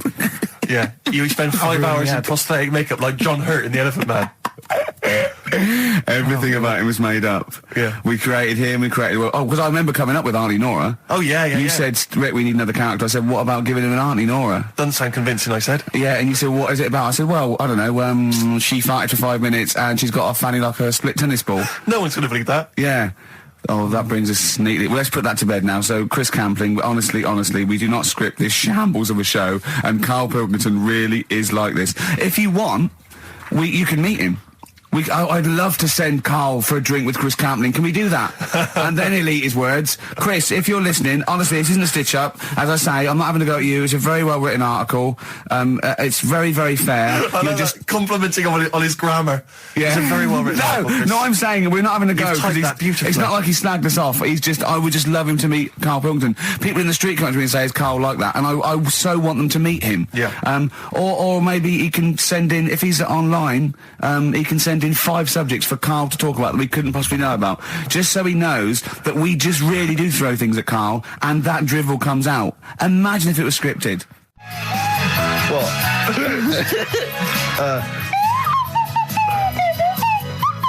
Someone's left one of those little things in here. It's brilliant, isn't it? It's amazing. What are they called, those things? I imagine just there, I was thinking of being in the front row at a Morrissey concert and going, can I just play along? They are brilliant. I don't know what kind of sound that is. I don't know. It's only used for when Kenneth Williams yeah, exactly. sees someone undressing. Yeah. That's the only time that is used, that noise. Exactly. That is brilliant. But it's like it was specially created for the Carry On films. Yeah, we need, I don't know what it is, but we need something when I walk in and see someone changing. Well, what about this? There is a light that never goes out by the Smiths. I phoned Karl up in the week, yeah, and I said, what are you doing? He went, well, even though it's one of my days off, I'm just doing some research on the web. Found anything that said, yeah, I'm doing science. And then he said, you can get wigs for dogs in Tokyo. That's his scientific fact. And I went, what do you mean? Dogs, if they need a wig? I said, if they need a wig, what? Dogs going bald? And he went, like, this is fine to him. He went, it's a stressful city, Tokyo. The world's all right with Karl. He's always got an explanation. I've only ever seen him confused once. When in Edinburgh, he looked out of his window one day and he saw a bloke putting a parking ticket on some rubbish. Yeah. And that genuinely confused him. Yeah. He couldn't work out, could you? It's a bit weird, isn't it? And the woman breastfeeding her 8-year-old child, you didn't like, did you? I don't like that. But the what's the name? Animals with wigs. I kind of thought, after I put the phone down to you, kind of thought about it, thought, yeah, it's a bit daft, that. Are you sure he's not the ageing pop group? No. The Animals? But when you think, have you ever seen, like, a bald pet? No. It's weird. What do you mean? Because my mum, we had a cat, we used to get through loads of cats because we lived on a... Oh, God, it started early today, innit? What do you mean you got It's only 10 past 1. What were you doing? No, Running a restaurant? We lived on... Oh, God, what do you mean? No, we lived on, like, a main road. Oh, yeah. Right? So yeah. we used to get through a lot of them. My dad kept saying, risk. you know, stop wasting money, you know, it's not Stop good. wasting money, not wasting cats. Right, so anyway, we had this cat that was ill all the time. And It's just bag of news, probably. Yeah, malingerer. Yeah, I'm terrified. I'm going to which house? Rome. Oh, God, bloody hell. Rome. Don't let me go to the Pilkingtons. and it, for some reason, it kept being sick all the time. Right? Yeah, that is news. That's definitely news. So my mum kind of thought, I've had enough of this, and she shaved it. Whoa. Whoa. Now, I know you're not vets in your family, but what correlation did your mum think there was between it being sick and shaving it? Because it kept being sick, and it was a pain to wash, because it kept getting So caught she up. wanted a dry wipe cat. So why didn't she just varnish it? What? it's weird. It's weird. Though. So now he's cold and sick. No, but not all of it. She left sort of the back half, but sort of from its waist, sort of. I love that. Shave it because it's sick on itself. And That is it was the genius. weirdest looking thing. I mean, normally I like cats. I'm always like giving yours a stroke on the head and that. Yeah. But as soon as she did that, it was like, oh, Yeah. can't touch it. And then So now it's sick, cold, and hated. Yeah. Karl. It must have, I mean, the other cats must have been taking the mick out of it constantly. It's just making things worse. I'm hoping that it got run over and was put out of its misery. No, I think it got all right, that one. Or is that the... Yeah, it did get run over. It did. Oh, God. Oh, dear. How many cats do you say you've got through? I'd say whilst I was living at home, I mean, it's still on the increase even though I'm not there. So whilst I was there, probably 5. God. Wow. Oh. Yeah. And were you upset each time, or you just got used to it? It's one of them things, isn't it? Like I've said before, when you first see something, it's a bit of a shock. Do you know what I mean? It's like the Elephant Man or whatever. Yeah. First time you see him, it's that sort of, oh, look at that. Do you remember the first time you saw Steve? No, I'm not being funny. Do you remember the first? Yeah, but I've said this before. It's always, then you get used to how people look and you don't... No. I'm going to burst. You have to play a record. No, but... Because I just see Steve's face. No, but I've got used to it. Shut up. This is XFM 104.9. I'm Ricky Gervais with me, Stephen Merchant. You're listening to the best of, basically, Karl Pilkington. Check, because there are rules in place, aren't there? Yeah. There was a big bust up in the week. I'm only allowed to wind him up. I'm not allowed to wind him up socially now. I'm not allowed to... What am I not allowed to do socially? I think squeezing the head, socially, has been crossed off. Right, okay. And I agreed to that because it got to a head where, Karl was really upset and he was thinking of just giving it all in, weren't you? Yeah. Yeah. Why was that? Because you were just winding me up too much. Yeah. I mean, do you want to bring it all up again? I don't mind. What was I doing? It was just... I should say now that there was a conversation where we were all sort of really walking on eggshells. It was frosty. It was a conference call, and Karl was on one end. And I'll tell you, I was very much a media. I was very much a UN mediator. What do you think of that? It was difficult to sort of keep it serious when I'm saying stuff like, "I'm sick of you putting a Burger King bag on my head." Do you know what I mean? Yeah. There's a part of me that's like, I can't believe we're doing this. What I like about it is that I'm laughing and going, well, I won't do that anymore. And he's going, you can still do it on air. And like today, I came in, I went to squeeze Eddie, went at 1 o'clock. I love those rules. Yeah. I love those rules. Well, between the hours of 1 and 3 on a Saturday, you can squeeze his head, you can put a Burger King back on his... I can't wait. It's terrible. Oh, dear. That all started last week as well, really, because I got in a bit earlier to do an edit for you on some track that had swearing in it, right? Yeah. So I get in early, he comes in, first thing he does is go to sort of squeeze me head. And my reaction was, not now, do it later. As if it's all right to do it later. Yeah. So that's kind of what made me think this isn't normal. We should just point out, when we say squeezing your head, what exactly does that mean? I put my hand on the front. I do 2 experiments, right? Yeah. One is the side, because you can crush an egg sideways, so I think that's more dangerous. Right. And I actually put my elbows out, and I press like a vice, and I really go for it until it really hurts. And the front one it shouldn't hurt so much, if my experiment's right. I don't know. Well, it was all this that sort of, built up. Sure. And the research that you're doing there, Rick, is that going to be available online at some point? Well, that was the problem. That's what I was saying to him, because it kind of started last week. Well, it's been going on since we've known you. Yeah, really? Yeah, but I just upped it last week. It got out of hand a bit. I upped it to when I think it got to ahead on Thursday when I filmed it. That was it, yeah. That's right, I brought in a cameraman to film me torturing him. And there was some people from the 6th floor being shown round. Yeah, some management and that, showing probably clients round.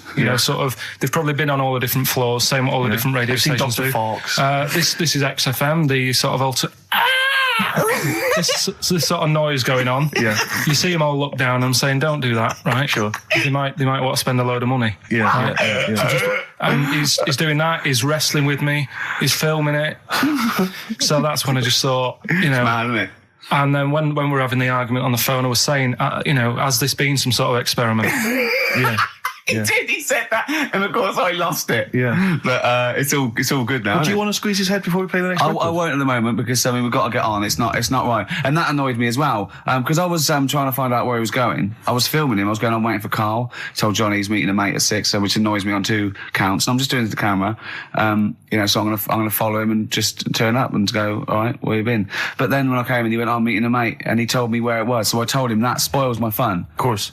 Because you'd want to just track him down. I don't want him to like it. Yeah. Which is pulled the rug under my carpet now that he's going to let me do you know what I mean? It's just, it's a little bit annoying. Right, is this, talking about diets and stuff, right? Go on. They've come up with a drug that, they tested it out on a mouse, right? They said, you know, it's a problem that weight is a big issue in the world, and, you know, a lot of people are depressed, and that, probably like Rick Waller. Well, right? I'm depressed looking at Rick Waller. Well, you know. Oh. I mean, you could sort out Rick by, you know, Jono is an old man, he's got loads of money. He's not old. No, but he's getting on a bit, right? He's about no, but my hang on a minute. age. What I mean is he does his own shopping, right? So I bet it's hard. What do you mean? Because he's like, how old is he? 35. Right, he's got loads of money, he does his own shopping, so when he goes to the supermarket and he passes, you know, the sponge cake section, it must be tough when you've got loads of money to burn that you go, oh, just one more. Yeah. One more. Sorry, we are getting close to libel here, I think. No, but I'm saying how it is, because Right. I've tried, like, losing a little bit of weight. Have you? And it is difficult when you're in Waitrose and you see a little chocolate muffin and think, well, one more and I'll do without... Do you like a little chocolate muffin now and again? Well, yeah, right. Is that your favourite thing? So the thing is... Let him finish his point. So the thing is, right, now with Rick, he lives at home with his mum, so why doesn't his mum just say, I'm going to buy less this week, and if you eat it all, you're not getting any more? Yeah. That's sort that Does out. he live with his mum? Sharp shot. I bet he does.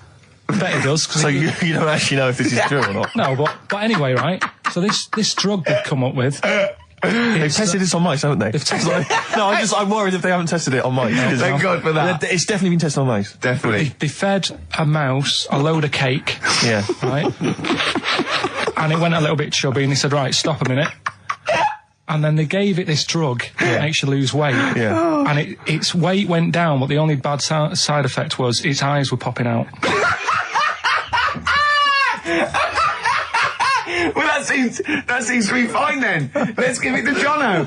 There doesn't seem to be any problem. Oh, Rick should get some of that. Yes, Struth, Doc, look at these. Oh, Jesus, Jono, your eyes are popping out. That happened to the mice. Sorry? That happened to the mice. But what do you mean? That's the option.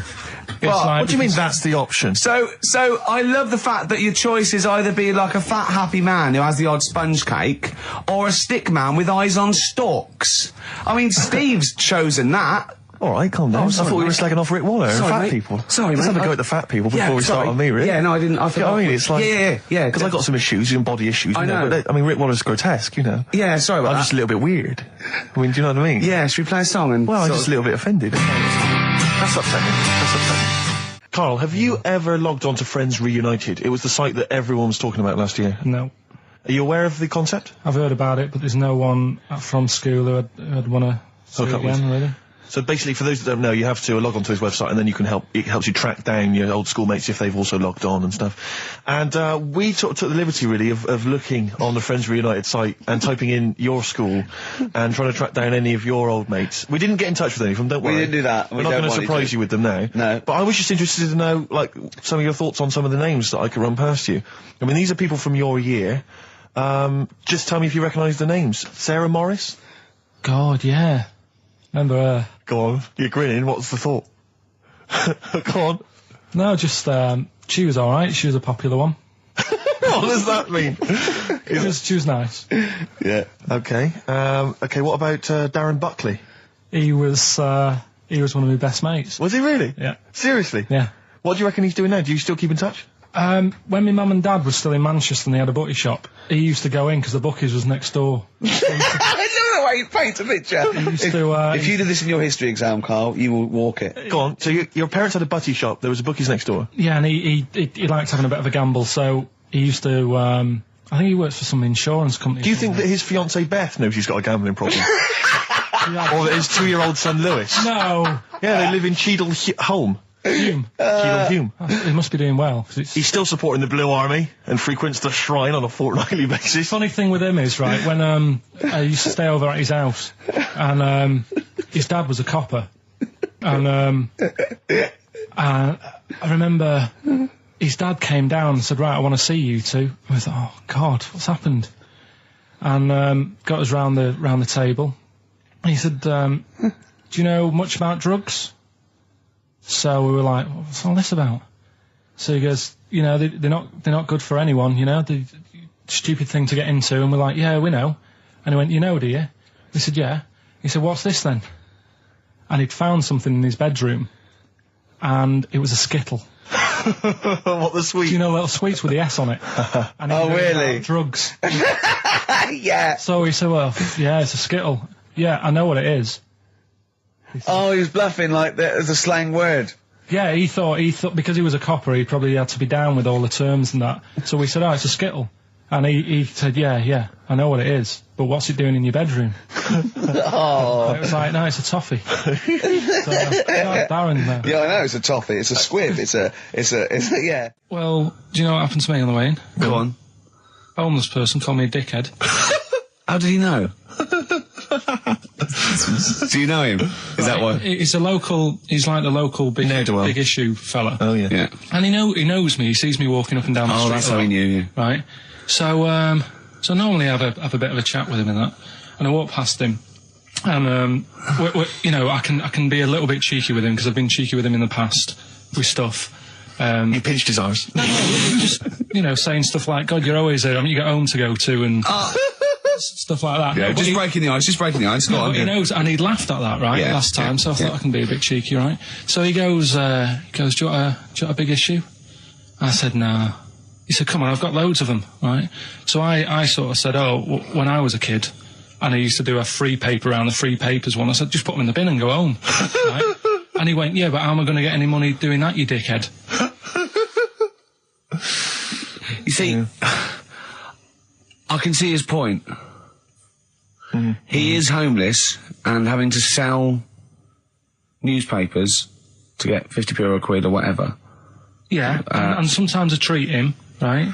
And today I didn't have any money. I had a takeaway last night and I normally give them a quid.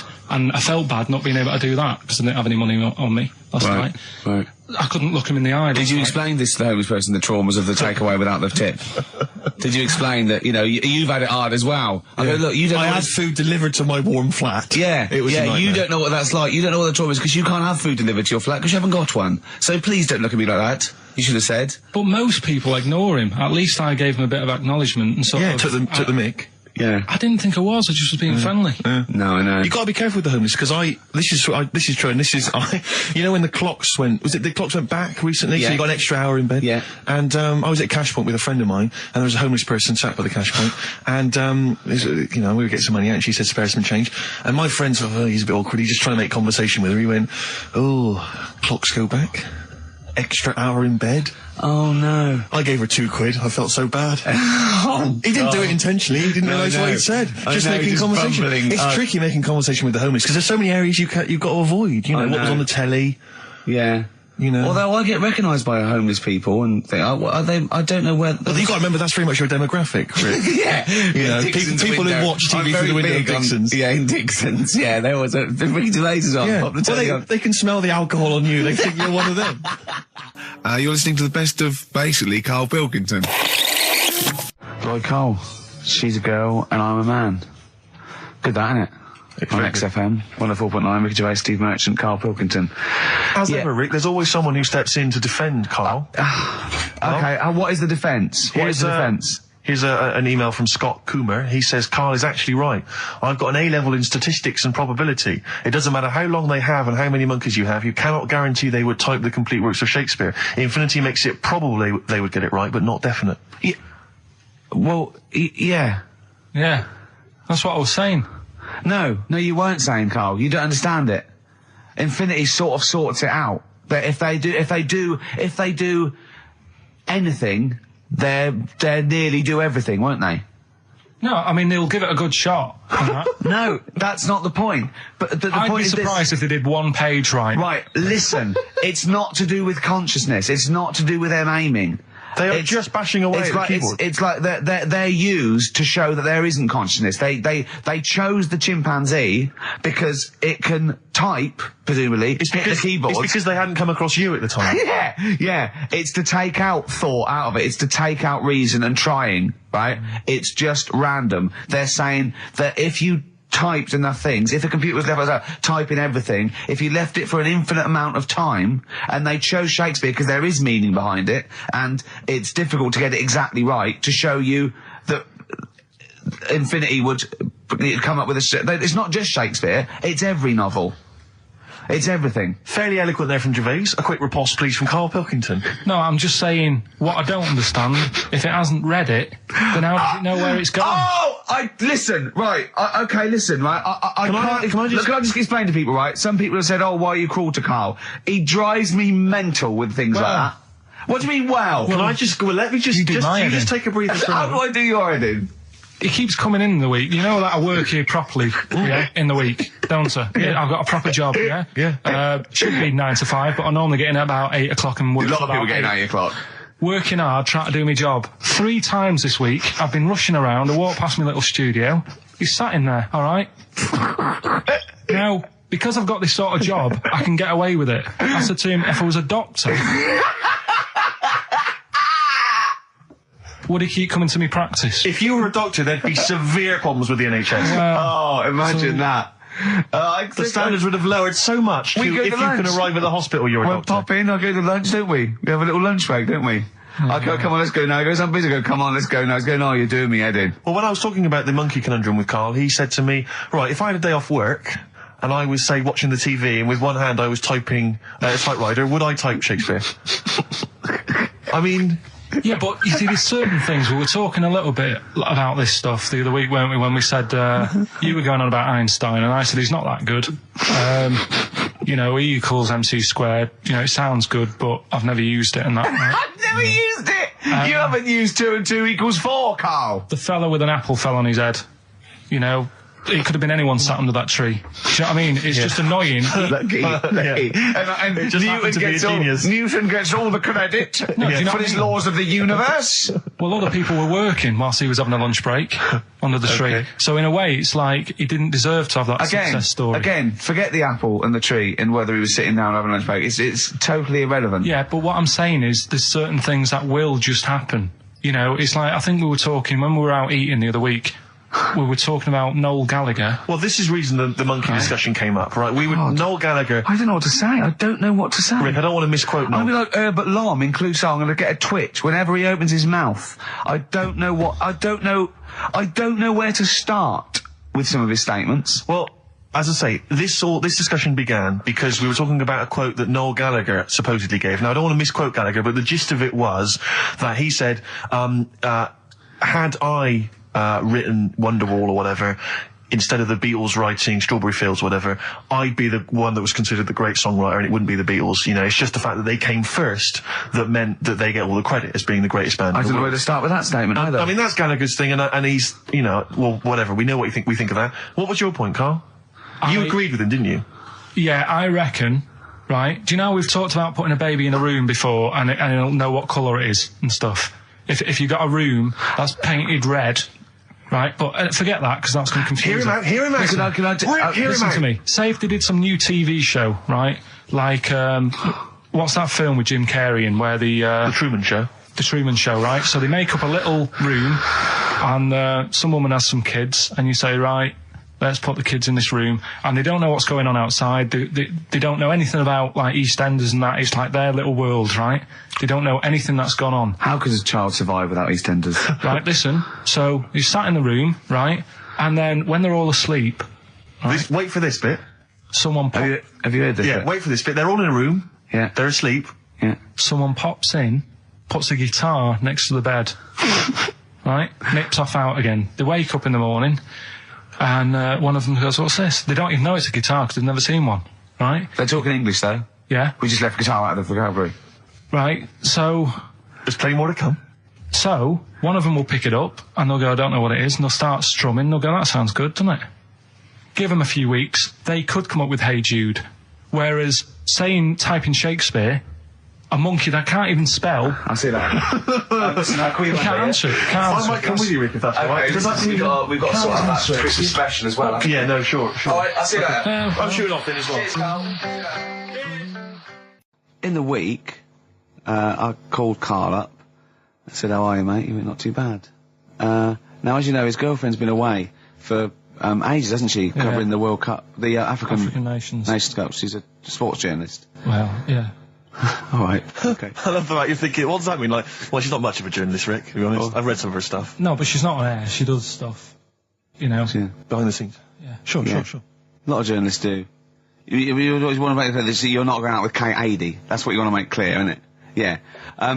Now, so she'd seen none of the meteoric rise of Karl as a broadcaster. She's been away for the whole time a since you've sort of become a wit. Yeah. A cult figure, to be honest. And he hadn't told her this, so, apparently he went home and she was sitting there, looking a bit grumpy, went, alright, so yeah. She went, should we go out then? She went, I'm not sure I want to go out with an idiot. Right? Oh no! Yeah. And she went, Loch Ness Monster. Why don't you just think, of course the Loch Ness Monster lives in Loch Ness. And she was giving a bit of a hard time. And she went, that's why I didn't tell her. I didn't tell her really. Same thing happened when I was at school and I had to play drums in Little Donkey. I didn't tell my parents, right? But my dad turned up anyway. And what happened? He, How old were you, Karl? Well, it was the school that I used to go to. Oh, yeah. Like, oh, yeah. You went, you used to go to the school you used to go to? No, but what I mean is, I didn't go to secondary, did I? So I missed a lot of that. Sure. But primary, I liked. Oh, it was all colouring in and stuff. Yep. And, it was a Christmas play, and I managed to get a part in it. And, did you audition? No. Got a part in it, and I should have been playing the drums to, the one about Kings. We Three Kings. Yeah. I was meant to be doing that. But Little Donkey came on, and it was one of those. What do you mean came on? That was like next up on the next song. Right. And it's one of them songs that you can't help sort of tapping along to. Yeah. Do you know like if I was to go yeah, you'd have to finish it with. Yeah. Do you know that they actually send that into space? Do they? And what, hoping that aliens will respond with that? Yeah. They do that because apparently it is one of them things that you can't help. What, even if you're an alien life form? Yeah. They know that, do they? Yeah. But anyway. What, because they watch Star Trek or something? Hello. Knock, knock. Yeah. No, seriously. Is it true, like, if you send out knock, knock into space, they have to say... Oggy, oggy, oggy. Oh, that is great. Seriously. Oh, hold on, what's something out there? Was a little green fellow? That is great. Yeah, so anyway, that is Little Donkey is like one of them tunes that you can't, and I was there and I had the drumstick and I thought, oh god. The drumstick! I could feel myself, and anyway. Just wanted to do it, yeah. I started going along and playing Little Donkey, which I wasn't meant to do, but it went down such a storm. What, were there people like parents and that dozing off, and then suddenly they heard your version of Little Donkey, and they thought, wait a minute, now it's really picking up. What do you mean? I'm glad we paid £1.50 for this. What do you mean it went down such a storm? I'm going, hold on, was it like when people have Ringo... lighters in the air. You know, like when Ringo joined the Beatles, now going, boo, Pete Best, but he went... Yeah, they went, whoa! Oh, God. No, but the teacher just said, oh, it went down really well, you can do that again tonight. Right. When you're in it again. But anyway, so my dad was there, and you hadn't told him about this performance, so he just turned up off his own back? I never took the letters home and stuff to show my mum and dad, because it just put me off. So, anyway, he turned up, don't know why, he must have heard from someone else's dad. Yeah. He turned up, and, he swore about me, which... Did he? I don't... Could you use a word that's allowed to be said? The word? Of course it is. Right. If you got a kid in the car or anything, you can turn it down now. Yeah. Right? But he said... there was a guy stood next to him with a camera, big video camera, filming it. And he said, yeah, film it, but try and avoid getting the twat in the hat in the shot. Because I had one of those porters, you know, the little round pork pie hats on. Right. This is so sad. What, was this a nativity play? It was about Jesus and stuff. Yeah, well, there was a porter there helping him with his bags. Of course there was, I forgot. I mean, Mary and Joseph, they got there. Yeah, because it was the hope, you know, because the inn was full. Yes. But I think the porter doubled up with the inn and the stable. Right, that was nice. So he carry bags over, yeah. Yeah, no, so yeah. You're right, though. I don't know why I was wearing one of them. But I was. And your father said that? And how did you know your father said that? Did you hear it? About it later. Oh, he told you about it later? Yeah, I was talking about stuff I'd done at school, and he said, oh, God, remember that, and I spoke to him the other day about it. Right. And, oh, God. Shame. So that was the end of your sort of drumming career, really? Because it could have been, I mean, you know, the audience loved it the night before. Yeah. You could have, like, been, who knows, a whole new world for you. Yeah. Have you done any stuff? I've never drummed. I wish I had, man. That's a movie story, but... Is that, and that's why you don't tell, your mum and dad don't know you on the radio, do they? I think when they were down the other weekend, they had to come in here, I just said, I'll just go in and press the buttons. Because they could listen on Sky Digital, couldn't they? They could do. But you wouldn't want that, would you? I don't want that. No. Play a record, and I want to talk to you again a little bit about this later. Yep. This is the Best Of Show on XFM 104.9. I'm Ricky Gervais, with me Stephen Merchant. Yes. I hope you're enjoying the Best Of. Bit of David Bowie. When's that ever hurt anyone, Steve? Never. Lady Stardust off Ziggy Stardust and the Spiders from Mars on XFM 104.9.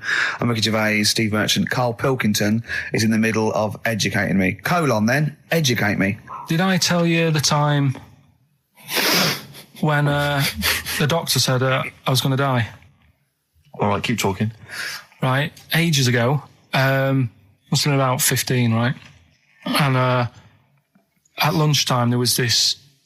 We used to have a choice of stuff to do at lunchtime, right? We used to have like a burger place that had an arcade machine in it, right? So we used to go there and play on that and have a burger. Or there was this baker's, right, that my mum worked at, and did great cakes and stuff, right? So she used to like bring some home and that, but she couldn't always bring them home every night because, you know, they'd cost money, and she used to get them for free. And they used to say they'd rather chuck them away than give them to the staff because there's a chance that the cream might be off. Right. Right, so they used to chuck them round the back. So I used to go around the back with my mate and eat a load. Brilliant. Eating out of bins. No, it wasn't out of bins. They were still in trays, but they just stacked them up near the bins, right? So this got out. I mean, it used to be chocker. Once the school found out, everybody used to go there, and it'd be like, well, have a cake. The headmaster crawling through, fighting the kids off. Right, so I'd have, you just eat, I don't know, 6 jam donuts or something, and then you'd spend your dinner money on the arcade machine. Brilliant. Right? So it was a good afternoon, really, right? So you'd do that, and this one day I must have had 6 or 7 jam donuts, a few Congress tarts. What's the Congress tart? I love them. It's me. I can't get them in London, right? So I'd have some of them. And if anyone can get a Congress tart for Karl in London, please let him know. So anyway, this day, that was just a normal day. Do you know what I mean? You'd twice a week, you'd have a load of cake. In your life, yeah. Yeah, so normal anyway, day in your life. Were the frog boys there with the webbed hands and the big heads? And the horse in the settee? Yeah. But the day after one of these days, I had really bad cramp in my belly. Right? Okay. I was like in agony, could hardly walk. So I said to my mum, you could hardly stagger to the free cakes. So I was in absolute agony. I said, I don't like doctors, but you'll have to get a doctor in because I don't know what it is. I can't walk. She gets the doctor round. I won't say his name, but he said, well, doesn't look like he's got long left. Blimey. So I was a bit like, hang on a minute, I've only had a few cream donuts. Yeah. My mum was panicking. Sure. He went. My dad came in from work. She said, something's really bad with Karl. I think it's serious. The doctor said he ain't got long left. So he said, what? He said that and just left. So she said, yeah. He said, I'll have to call him then. So he called him up, said, what's all this about? Karl hasn't got long left. How long's he got? So he goes, I was only messing. It's just had some bad cream. Can you believe that? Well, the thing is, I like the fact your mum didn't ask any questions. I know. She didn't go into detail. Can you explain more, doctor? No, I got to show off. But she doesn't. I don't want to diss you or your family, but I imagine if I was there, I'd have known the doctor was joking. Yeah. That's all I'm saying. I mean, I sound very arrogant there, but I imagine he went, what's he been doing? I had about 6 cream cones. Oh, right. Oh, wow. He hasn't got long to live then. I'll see you later. Yeah. That's what I think the doctor did. Yeah. I just like the idea your mum just let him go. Yeah. Terrified, thinking, well, I'm not going to probe him. He's that's it then. Dad comes in. Hi, honey, I'm home. Anything happened? The doctor said Karl's going to die and then left. Did he? I'll call him. But anyway, that's why these sort of things fascinate me. Rockbusters.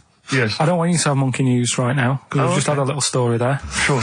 You don't want to, don't want to go too far. Yeah, go on. So we'll get Rockbusters out of the way. Have we got a winner? Come on then. See, it worries me that we've had very few entries. I think that even your mental fans aren't getting these, which is really worrying. They must be terrible clues this week. All right, well...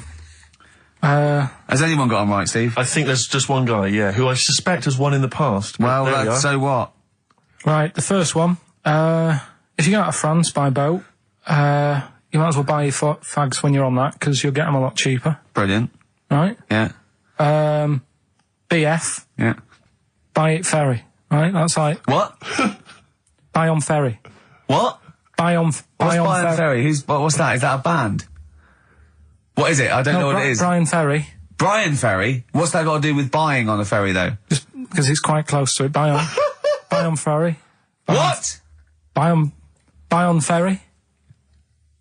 Sorry, what's your first language? The second one. That's rubbish. That doesn't count. No, Brian Ferry. Brian Ferry, buy on ferry. There's this little foreign cafe. It's growing its own steak. That's Delamitri. The third one. What? Sorry, what? What is that? What is that? Delamitri. Delhi is a little foreign cafe. Yeah? And a meat tree and that. A meat tree? A meat tree? What were the initials for that? Just D for that. Just D for that? Yeah. So not DA? So you didn't even give them a chance to get the group? Well, they got it. Well, no. No, they didn't. Right, it's the end. Go on, right. Go on. Delhi meat tree? Delhi meat tree. One word. D. Or any letter. They're growing their own M. M's in it. Go on.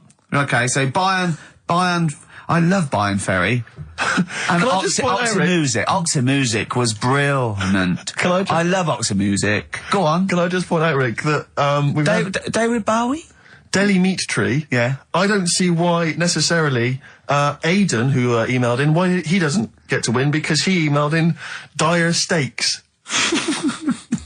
Seems to me just as valid, as far as I can tell, but Delhi Meat Tree it is. And the last one, if there was a Jamaican fella on the Titanic... I'm looking forward to this. With a little bit of fear. Jamaican fella, if he was on the Titanic, he probably would have screamed this. Yeah. That's Christ de Berg. Oh, I don't know what to do. Stunning. So who's the winner? I'm not going to give it to anyone. What's the Jamaican bit got to do with it? Just the D. Just Christ de Berg. Say it again. No, I think they've worked it out now. Say it again. Christ de Berg. And who's that? What? Who's that? Who's what? Who's Christ de Berg? Chris de Berg.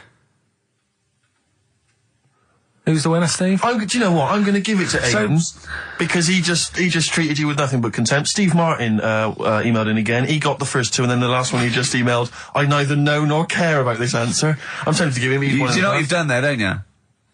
Go on. You've put the nail in the coffin of Rockbusters. I warned you for 3 weeks, and you sort of bucked your ideas up for a little while. But Christ de Berg... Those are the worst you've ever done. The worst... Delamitri. So, and... Didn't it just put D, and then Bayern Ferry. Bayern Ferry. Bayern Ferry. So, is that it then? Aren't we doing it Play anymore? record. Aren't we doing it anymore? I'm ashamed. You're an idiot. Are we doing it anymore? I'm just going to keep saying you're an idiot. Play a record. Carl, have you learnt nothing from Dr. Fox? Yeah. That's not a Sony out the window. Aren't we doing it anymore? What, you need to start working on it now, because they're so good. You need to start working now for next Saturday. Aren't we doing it anymore? Just, I don't know. Aren't we doing it? Me and Carl went out, right? With me and Jane, Carl and Johnny and Gigi, wasn't it? Gigi, Is it important who went? No. Okay. But we're walking down the street. Carl was there, though, and he can back me up on this. We had a curry. We were walking back, and this little funny homeless fella, didn't he? Mm. He, I got to tell it before I go, didn't he? Yes. He came up to me, right? And he recognised it. And he came up to me and he went, he said, I've just nicked 5 of your DVDs from HMV. And he shook my hand. He was so happy with it. And I went, right, excellent. He went, all I do is I just swing the bag over the top. Like that when I'm going out, and he had a bag full of DVDs, didn't he? And he was so pleased to tell me that he'd stolen. That great. He said they're going like hotcakes. Yeah, he said they're going up, of course they are. Yeah, you're nicking them. I know. We get paid for them, though, don't we? So not the stolen ones? Don't we? No. What do you mean? Did you sign them for him? I know you idiot. What? So he just nicked 5. Yeah. Well, yeah. Did you say he was homeless? Was he? Well, he don't know. Maybe. No. Surely, how would he have seen the show? He'd just walked past Curry's one Dixon's. morning. Yeah, that's any idea. Seen a trailer for it. I thought, interesting. I don't know if he was homeless. I didn't go into his home life. He shook his hand though, but he made Carl look smart. Do you know what I mean? So, how does he sell them? Where does he sell them? Does he go to people and go, do you want an Office DVD? They're not nicked. Yeah. £4. Yeah, exactly.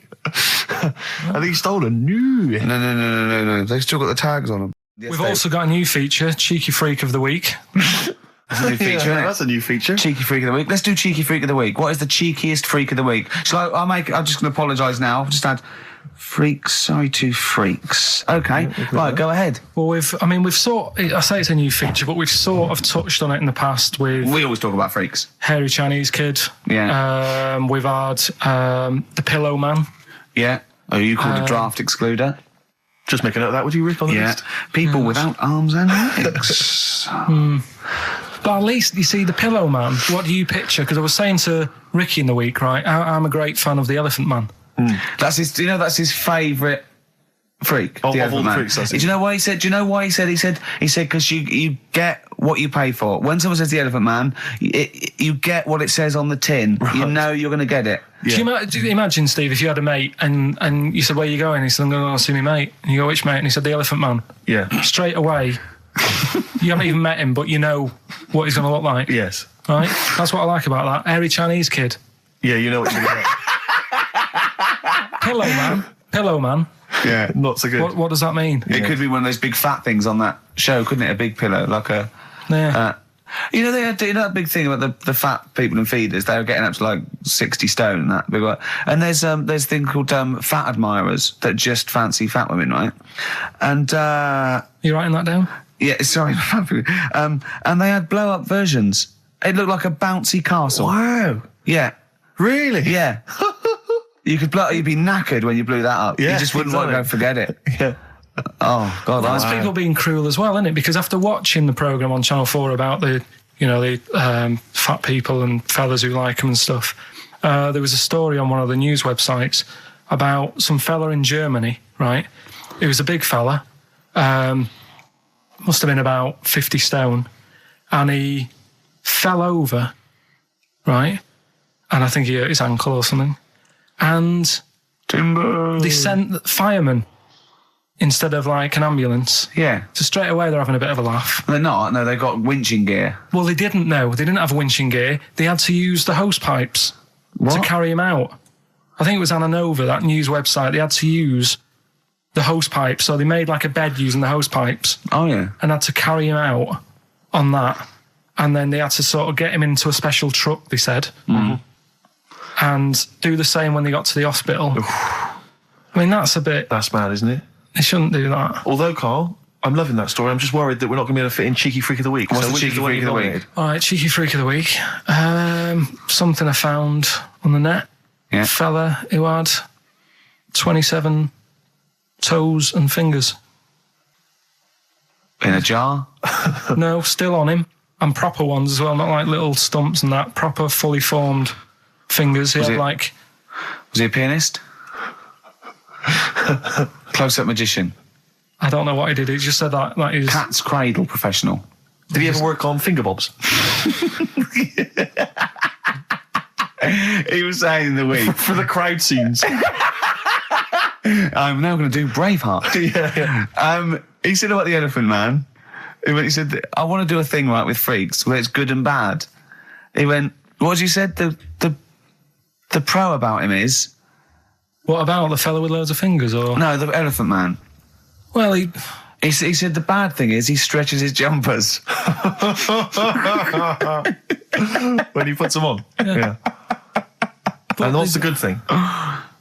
Sort of, he never gets up and goes, oh, my hair's a bit of a mess today. No. He's always having another bad face day. I'd like to complain about this head and shoulders. You're taking the piss. Yeah.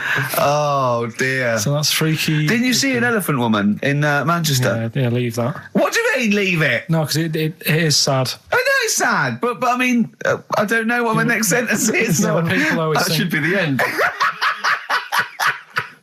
I don't need to say anymore. People will know what she looks like. It's a good name for her. Did she like buns? Oh dear! It was when my dad was a taxi driver and he used to sit in the front. Yeah. And she used to get a lot of taxis. And he only charged you half price, didn't he?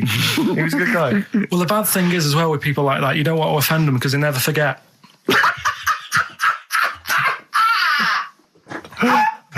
Oh, Karl!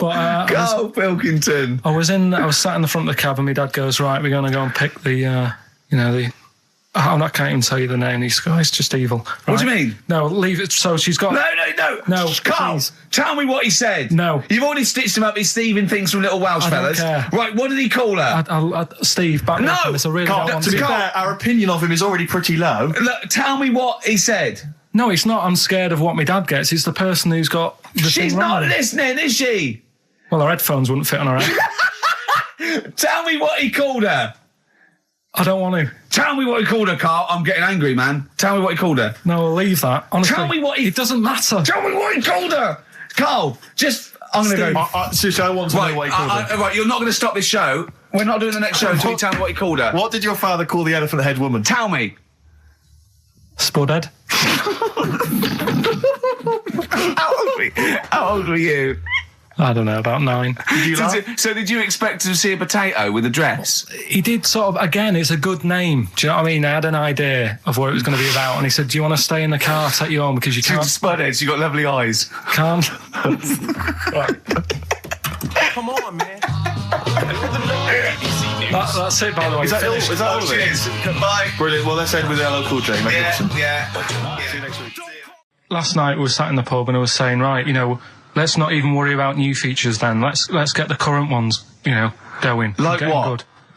Like the one that I was trying to work out, the cheeky freak of the week. Think of that! Yeah, but I was Think of saying, that, though, as a normal conversation. Yeah, but I'd looked online, right? I didn't find that much. I found... actually, I'll tell you what I found later. Brilliant. We're looking for them, right? And then at one point, I think you said to me, go and, what about the Guinness Book of Records? Yeah, they'll have, like, the best freak in the world or whatever. Yeah, ever. So I said, yeah, bring one in. Now, you've got one at home. Yeah, I've got a couple. But you couldn't be bothered carrying that in today, so I had to go out of the pub that I was at. Yeah. Nip into Borders. Yeah. Buy a Guinness Book of Records. Yeah. Out of my own money, $18.99. Yeah. Bring it back, and then you said, I don't know if I want to do this feature. So it cost me 20 quid for that. I had to buy a video for Silence of the Lambs film clip. I'm actually out of pocket at the end of this. Just looking through the Guinness Book. That's still the funniest thing, isn't it? Squeaking at someone when they got a cup of tea. Right. There are a lot of what strike me as seemingly pointless feats. The Guinness Book of Records is right. The Guinness Book of Records is great. I used to love it as a kid. I've had about 10 copies in my life. The last one I bought a couple of years ago, present. It was really good. I love it. I love the real records: tallest, fattest, thinnest, best, fastest, most expensive, biggest, all that. But the ones that really annoy me are the ones that. The reason these people are in there for it are the only people that tried. What? Yeah. Balancing the milk bottle on your head. Most watches eaten. I just found that one. Kim Sung-do from South Korea ate 5 watches, the entire watch with the exception of the wristband, in a time of 1 hour 34 minutes.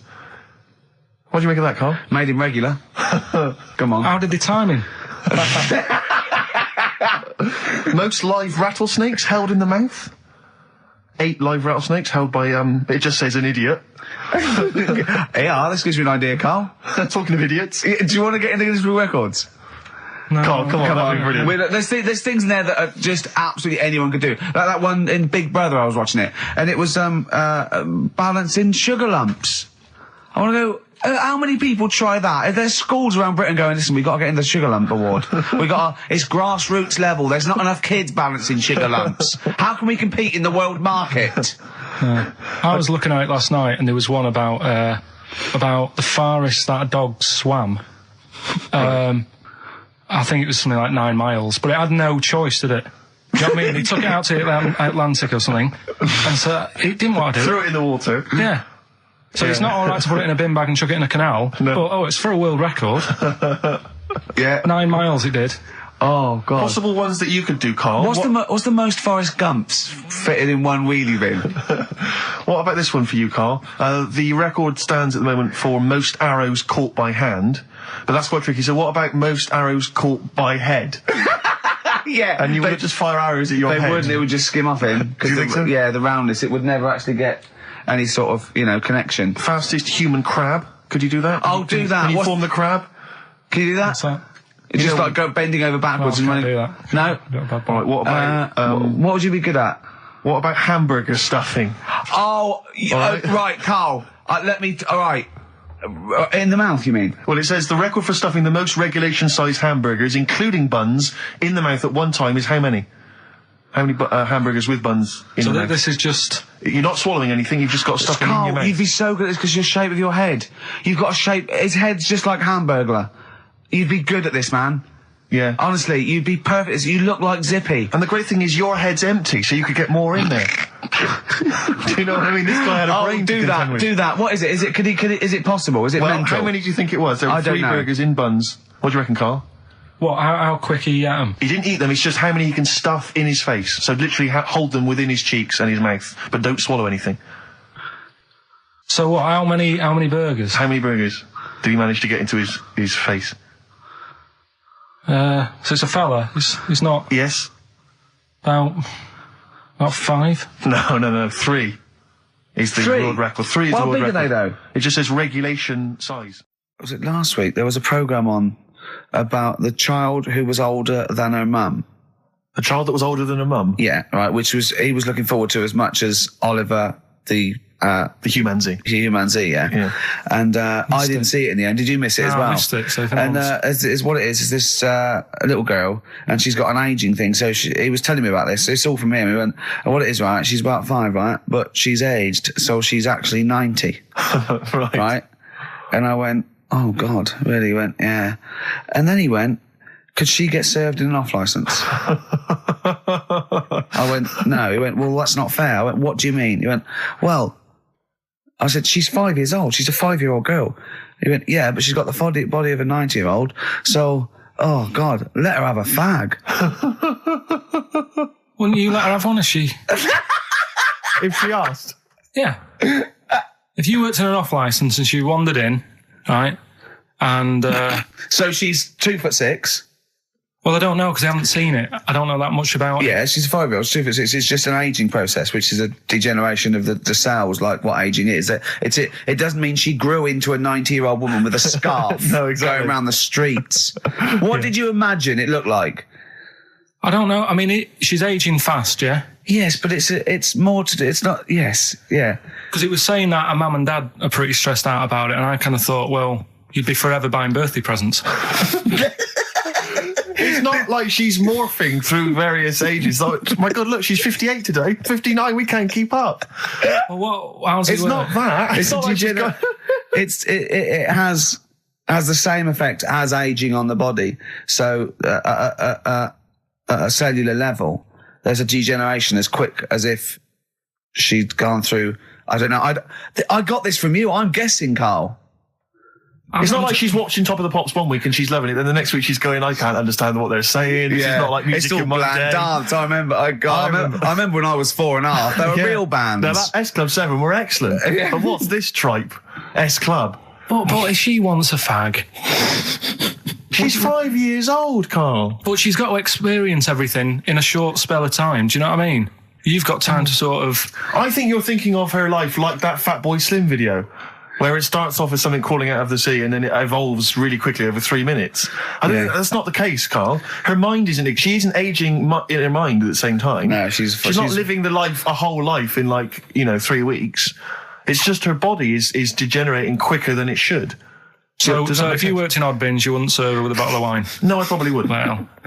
Unless she had some ID, which That's would probably a bit cruel, be fake. isn't it? And so on that, and on top of all her other problems, he wouldn't even give her a glass of... Yeah, a bottle of wine. And her ID wouldn't look right, because she's ageing all the time. The photo would never match. Yeah. Look at my hair there. That was last week. Well, it was 2002. Exactly. We don't know enough about it, so... No, I haven't seen it, so, maybe we should apologise, because that could sound callous and cruel, because I don't know what the whole... It was just the title. The vibe of the... Yeah, I know it was the title that excited you. Something like, I'm older than my mum. No, it's the child that's older than her mother. Well... Yeah. So that was weird. There was some good stuff on in the week. You missed that, didn't you? You didn't watch that? Didn't see that. Saw... Maybe someone have it on video for you? Yeah, if you taped it. and you'd, send it in. Watch it on fast forward, she'd really age then. Imagine that. Whoa! Carl just remembered, we've got Cheeky Freak of the Week to fit in. I don't know what to do. What's your Cheeky Freak of the Week, quickly? Just throw that away. Right, well, it's just like, we look at Cheeky Freaks. Is this show offensive in any way to some people, do you think? Ding dong.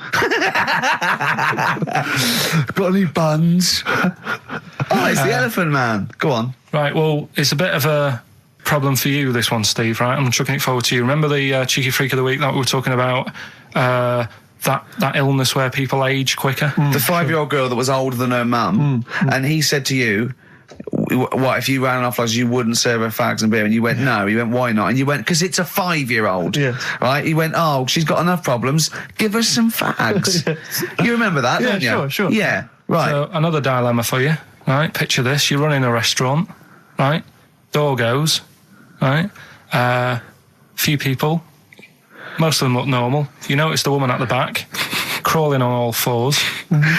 Top half is woman, right? This is real. Yes. This isn't like a comic or anything. This is on, on the internet. I've seen it. They're called dog people, and her legs just come straight down. They're like little twin legs at the back, and so they walk on all fours because it's easier.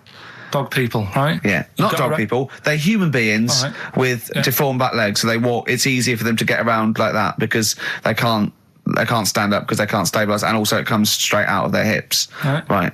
So you're running a restaurant. It's a busy night. You haven't really got time for any hassle. She comes in. Would you serve her? The premise being what? That he doesn't serve dogs? Because the restaurants don't allow animals in. Right. So it's a dilemma. It's not a dilemma. Right. She's not a dog. She's a human being. Yeah, with I put a plate of meatballs on the floor, and she tucks in, and a little glass of, a little bowl of wine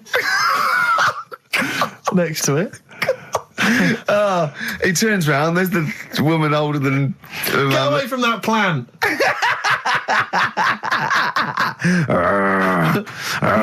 Is service included? Oh, dear. Talking of cheeks, Carl, have we got another instalment of Cheeky Freak of the Week this week? Yeah. Have we? Excellent, look forward to that. Have we got a Cheeky Freak of the Week? Do you want one? Yeah. I think we should have a jingle for this.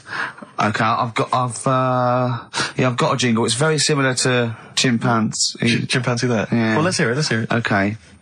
Oh, Cheeky Freak of the Week. Brilliant. Yeah, no, I think that's excellent. So, Cheeky Freak of the Week, you've spotted a freak this week? This is where somewhat, I think, offensively, you pick on someone who's not like other people and say it's your favourite freak of that week. Yeah, I remember we had the woman whose legs look like the hind legs of a dog. We've had the little fella with the aging disease with a little head playing the piano. That was your favourite. I think that's your probably freak of the year, isn't it? It's a pretty good one. So what's this? Is it a man with a horrendous injury, or is it a congenital birth defect, or what? Yeah, but you put it like that, and now it sounds like I'm being tight. It sounds like I'm being out of order. But I'm just giving him a mention. Just giving him a big shout out. Right. There's quite a lot going on in the freak world. There always is. You've been visiting hospitals the last week, have you, when we were away? No, there was a thing on a website. This isn't even the one that I've picked, so this is just a bonus? This is a bonus freak. Yeah, go on then. This is a free freak, right? It's a fella called the Lobster Man. The Lobster Man, of course. Again, good name, you know what you're going to get. Yeah. What are you going to get? Some succulent meat. I like the idea that the vicar on the christening suggested that. I don't want to call him Mark. Can I make a suggestion? Yeah. Look at his hands. What's his name? Mark Michael Webster. Right. Right. Have you thought about a nickname? Not really, no. Have you looked at his hands? Yeah, we don't want to talk about that because do you know they look a little bit like lobsters? Well, yeah, but it's quite deformed. It's like, we can't... I suggest Lobster Man? That's terrible, Vicar. That is terrible, Vicar.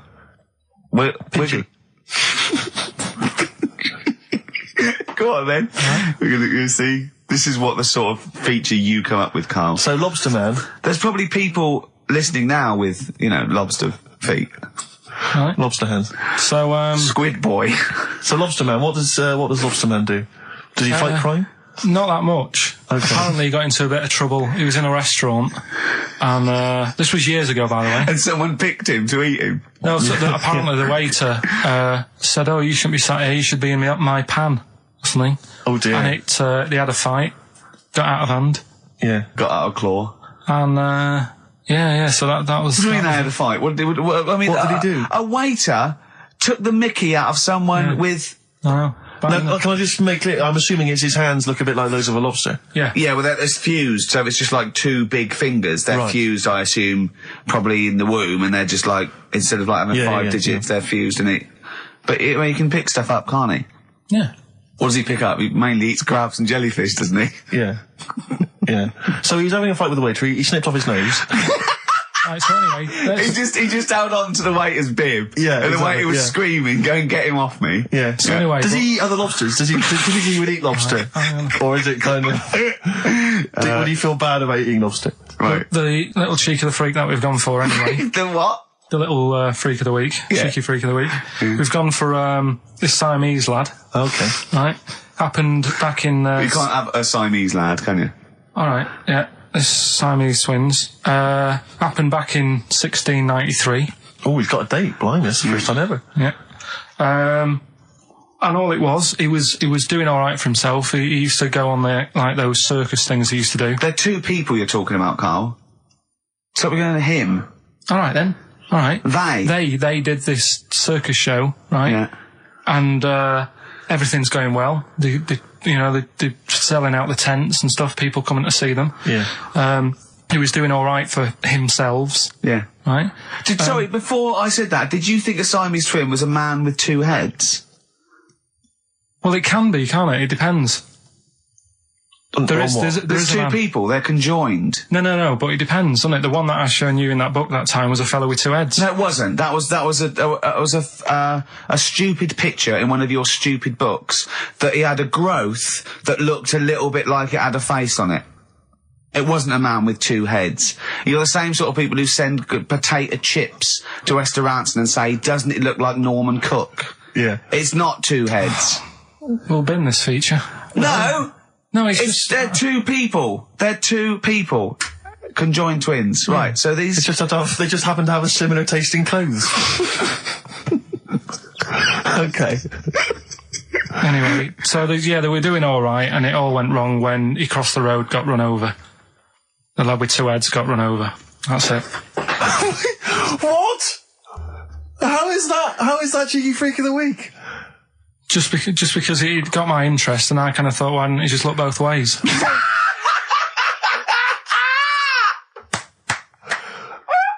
I'm intrigued to know Why wasn't he looking both ways? I'm intrigued to know how you get run over. What was it, 1629? Yeah. Well, it's horses and that, wasn't it? Yeah. Oh, why wasn't he looking both ways? Karl Pilkington, you are a genius. Play a record, you fool. Well done, Carl. More cheeky freak of the week next week. See what's going on. Okay, in the freak world. Yeah. Cheeky freak of the week. Have you got a cheeky freak of the week? Got that. Got Yeah. that. So what deformity is it this week that you're ridiculing? Well, keep listening. Cheeky freak of the week. Do you want to? Oh, definitely. Should we do cheeky freak of the week? Cheeky freak of the week? I can't wait. I'll always do these. I'd start off with these. All right. Well, let's have the jingle for cheeky freak of the week. Oh no. Do you remember it? No. I remember it. Oh, cheeky freak of the week. Brilliant. Something like that. I want some more though, because that was slightly half high. Oh, cheeky freak of the week. Excellent. Right. This we're going back again. Yeah, 17th century. Well, it was 1829, right? Oh, I'm impressed. Yeah. Now the problem is with cheeky freak of the week. Not so much the week, is it? If you're going back to 1829. Well, not even of the century. You haven't even done cheeky freak of the century. There's What's the problem with cheeky freak of the week? just because. Other than the sort of moral implications. Yeah. Yeah. Well, last week it was a fellow with 2 heads. Yeah. We've done Siamese twins. It's Siamese twins again. Oh, No, it was Siamese again. twins. It wasn't a fellow with 2 heads last week. It was Siamese twins. Conjoined twins, sorry. They're 2 different people. This is what I'm telling you. But this is the problem. They're going to crop up quite a lot just because they've got double a chance. All right. Oh, please don't write in and complain. He knows not what he does. You understand, don't you? Karl will actually feature one day in this section. Yeah. So, right, go on, Karl. We're going back to 1829. Yeah. All the way back there to 1829. It's a retro conjoined twin link. A couple of guys set up a business. They were called Chang and Ang. Oh, they're the first. That's why they were called Siamese twins, because they wasn't that what it was based on? Those two, Chang and Ang. Was it? The original, yeah. That's why they're called Siamese twins, because I think they were Siamese. So these are the first ones. Well, not the first ones, but they're the ones that got to fame, I think, and why people started calling them. People started calling them conjoined twins, Siamese twins. I think I'm right there. Anyway. Good. Well, the sort of set up business, sort of going around the US. Well, both of them. And Europe, yeah. Yeah. And what they used to do, people were amazed by it anyway. But Yeah. people wanted to know how they get through life doing certain things that you think about. When you think about Siamese twins, you think about, you know, how do you get through a day like that? Yeah. Right? And the thing that cropped up the most with people was how they take a bath. So they used to go on tour around the US and Europe and sit in a bath, have a wash and that. And did they ever wash each other by mistake? They go, oh, that ends there. That ends there. Like those things in supermarkets. They put one of those down. We go, oh. Now, as Chang and Ang, they're in the bath. They're washing their own bits. They got one of those dividers, right? They go, well, that's definitely yours. I marked mine. That's definitely mine. What? Don't wash that, Chang. I wouldn't, Ang. I wouldn't wash that. Right? So what are they doing? They're in the bath. Carry on with the story.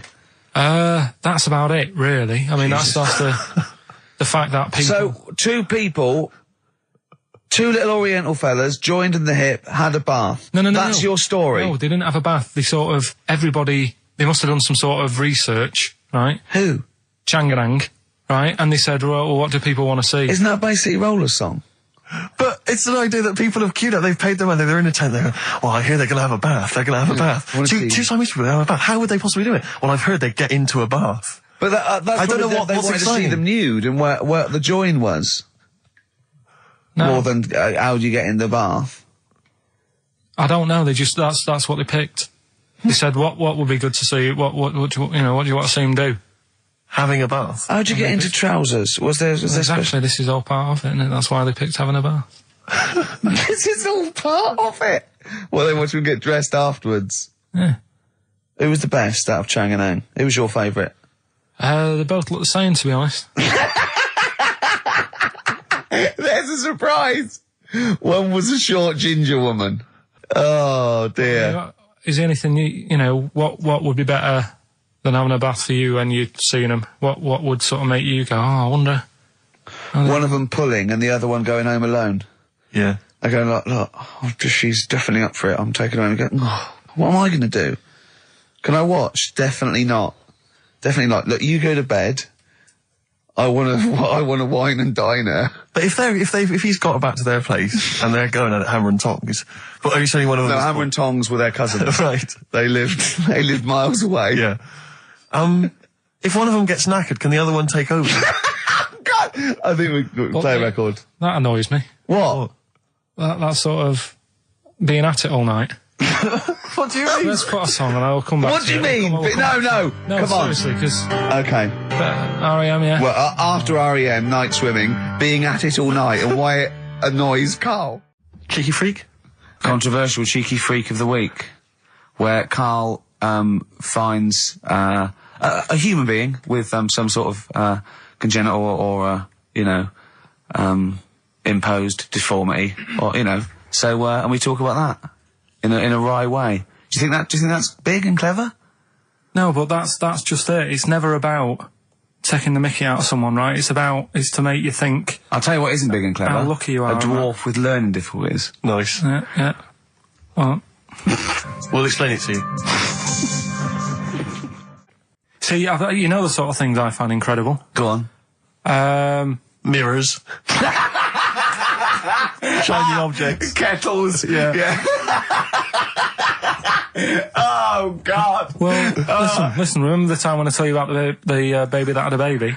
The baby that had a baby. The baby that had a baby. Yeah. It's happened again.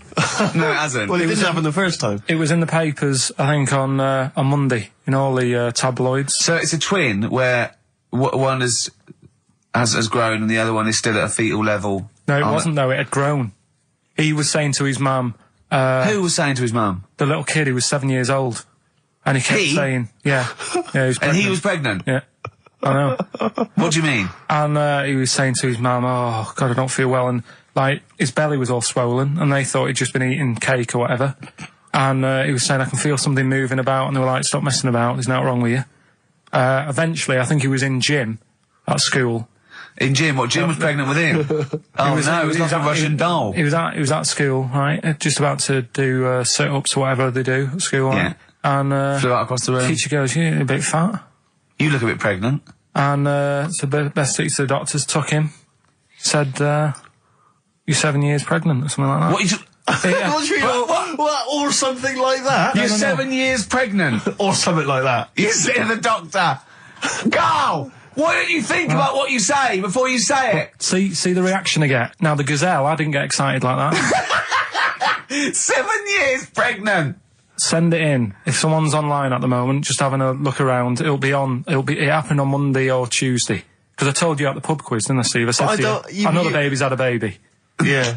And you were like, yeah, whatever. Well, I just thought you were talking nonsense as ever. Well, we'll find out. You're 7 years pregnant.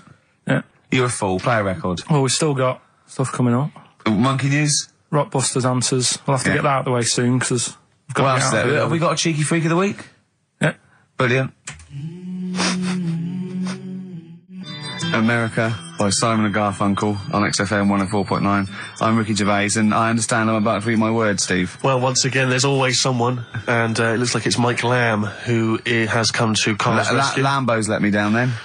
Doctors have removed a 4-pound baby boy from the stomach of his 7-year-old twin brother. Yeah. Alan Jan Niamatilev was born with the freak fetus growing inside him. For 7 years, it lived like a parasite until a school doctor became alarmed about Alan Jan's bulging tummy and took him to hospital. Surgeons who gave him a scan operated immediately, unaware that the baby was attached to the boy's blood vessels and still alive.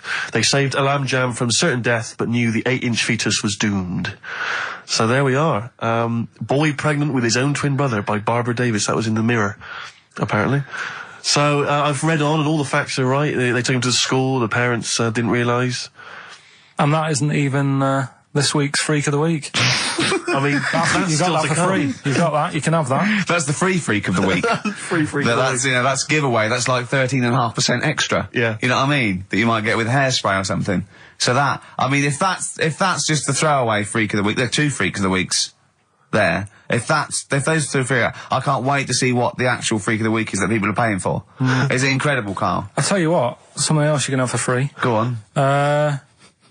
Another sort of freaky thing, right? I was watching this programme in the week. Right? What? I don't know what it was. But it was about, I just saw this little fella on it, right? What do you mean, little fella? He was doing this history thing. Oh. Right? Yeah, I know what you mean. So, is this he's found out that a Viking was a bit like him? Yeah, that's it, yeah. He was boneless or something, or he's... well, that's the weird thing. What do you think of that, Steve? He's what? He's boneless? No, he was called Harry the Boneless or something. Yeah, but you know what you're going to get there, don't you? That's what I mean. Always have a name, Elephant Man, you know. Harry the Boneless. Where is he? You know what I mean? I'm meeting someone, waiter, what's his name? He's called Harry the Boneless. He's over there flapping around. Yeah. He's over there in the bucket, having noodles. That's what I mean. But, do you reckon you could do that?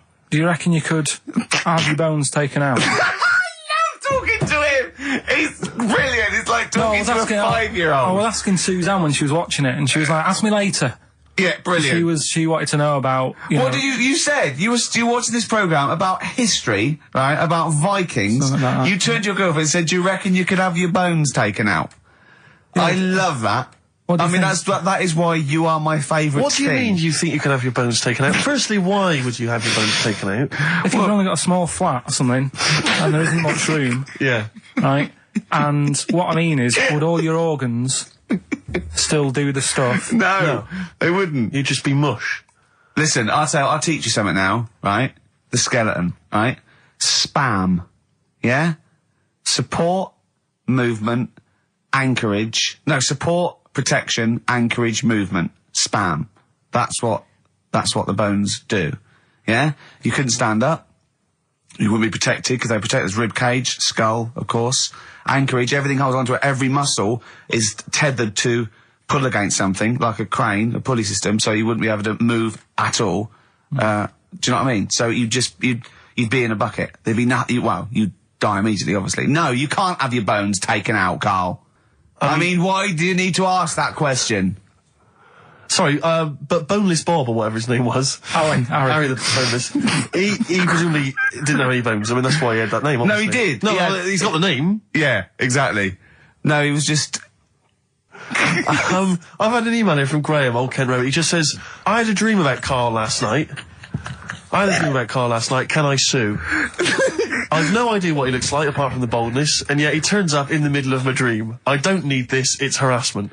Yeah. But people are having dreams about you now, Karl.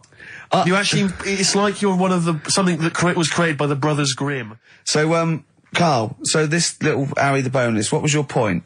Was that really your point? You wondered if you could live without bones? Yeah, I saw the little fella on this programme, and the presenter? Yeah, and he was a small fella, and he was talking about Harry the Boneless, and I thought, that's interesting little bit of science stuff. Yeah.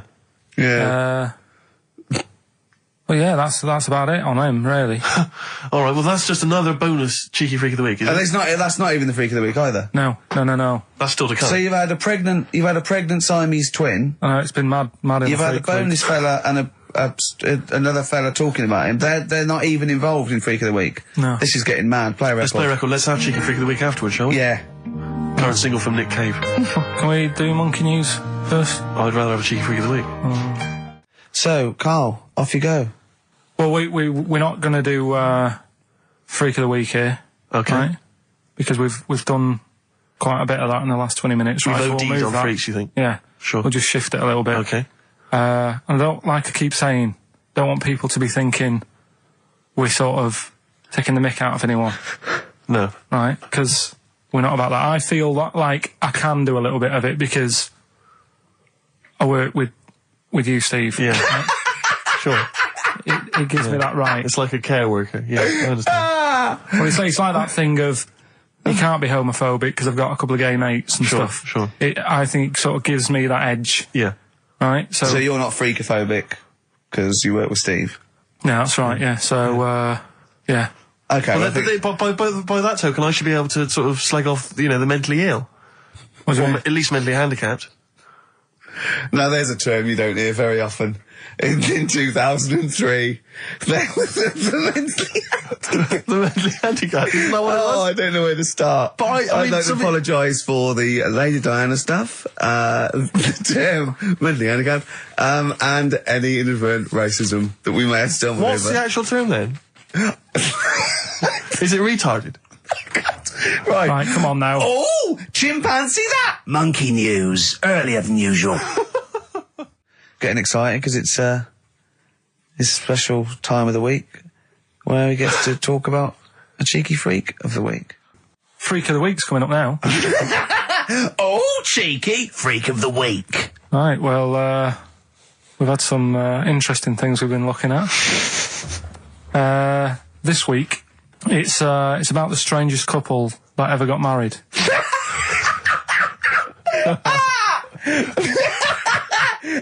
And we've had 2 sets of chimps, so it's stranger than that. Oh, it's not Dale Winton and Neil McAndrew, is it? It's not your parents, is it? Well, we're going back again to I think this is about 19...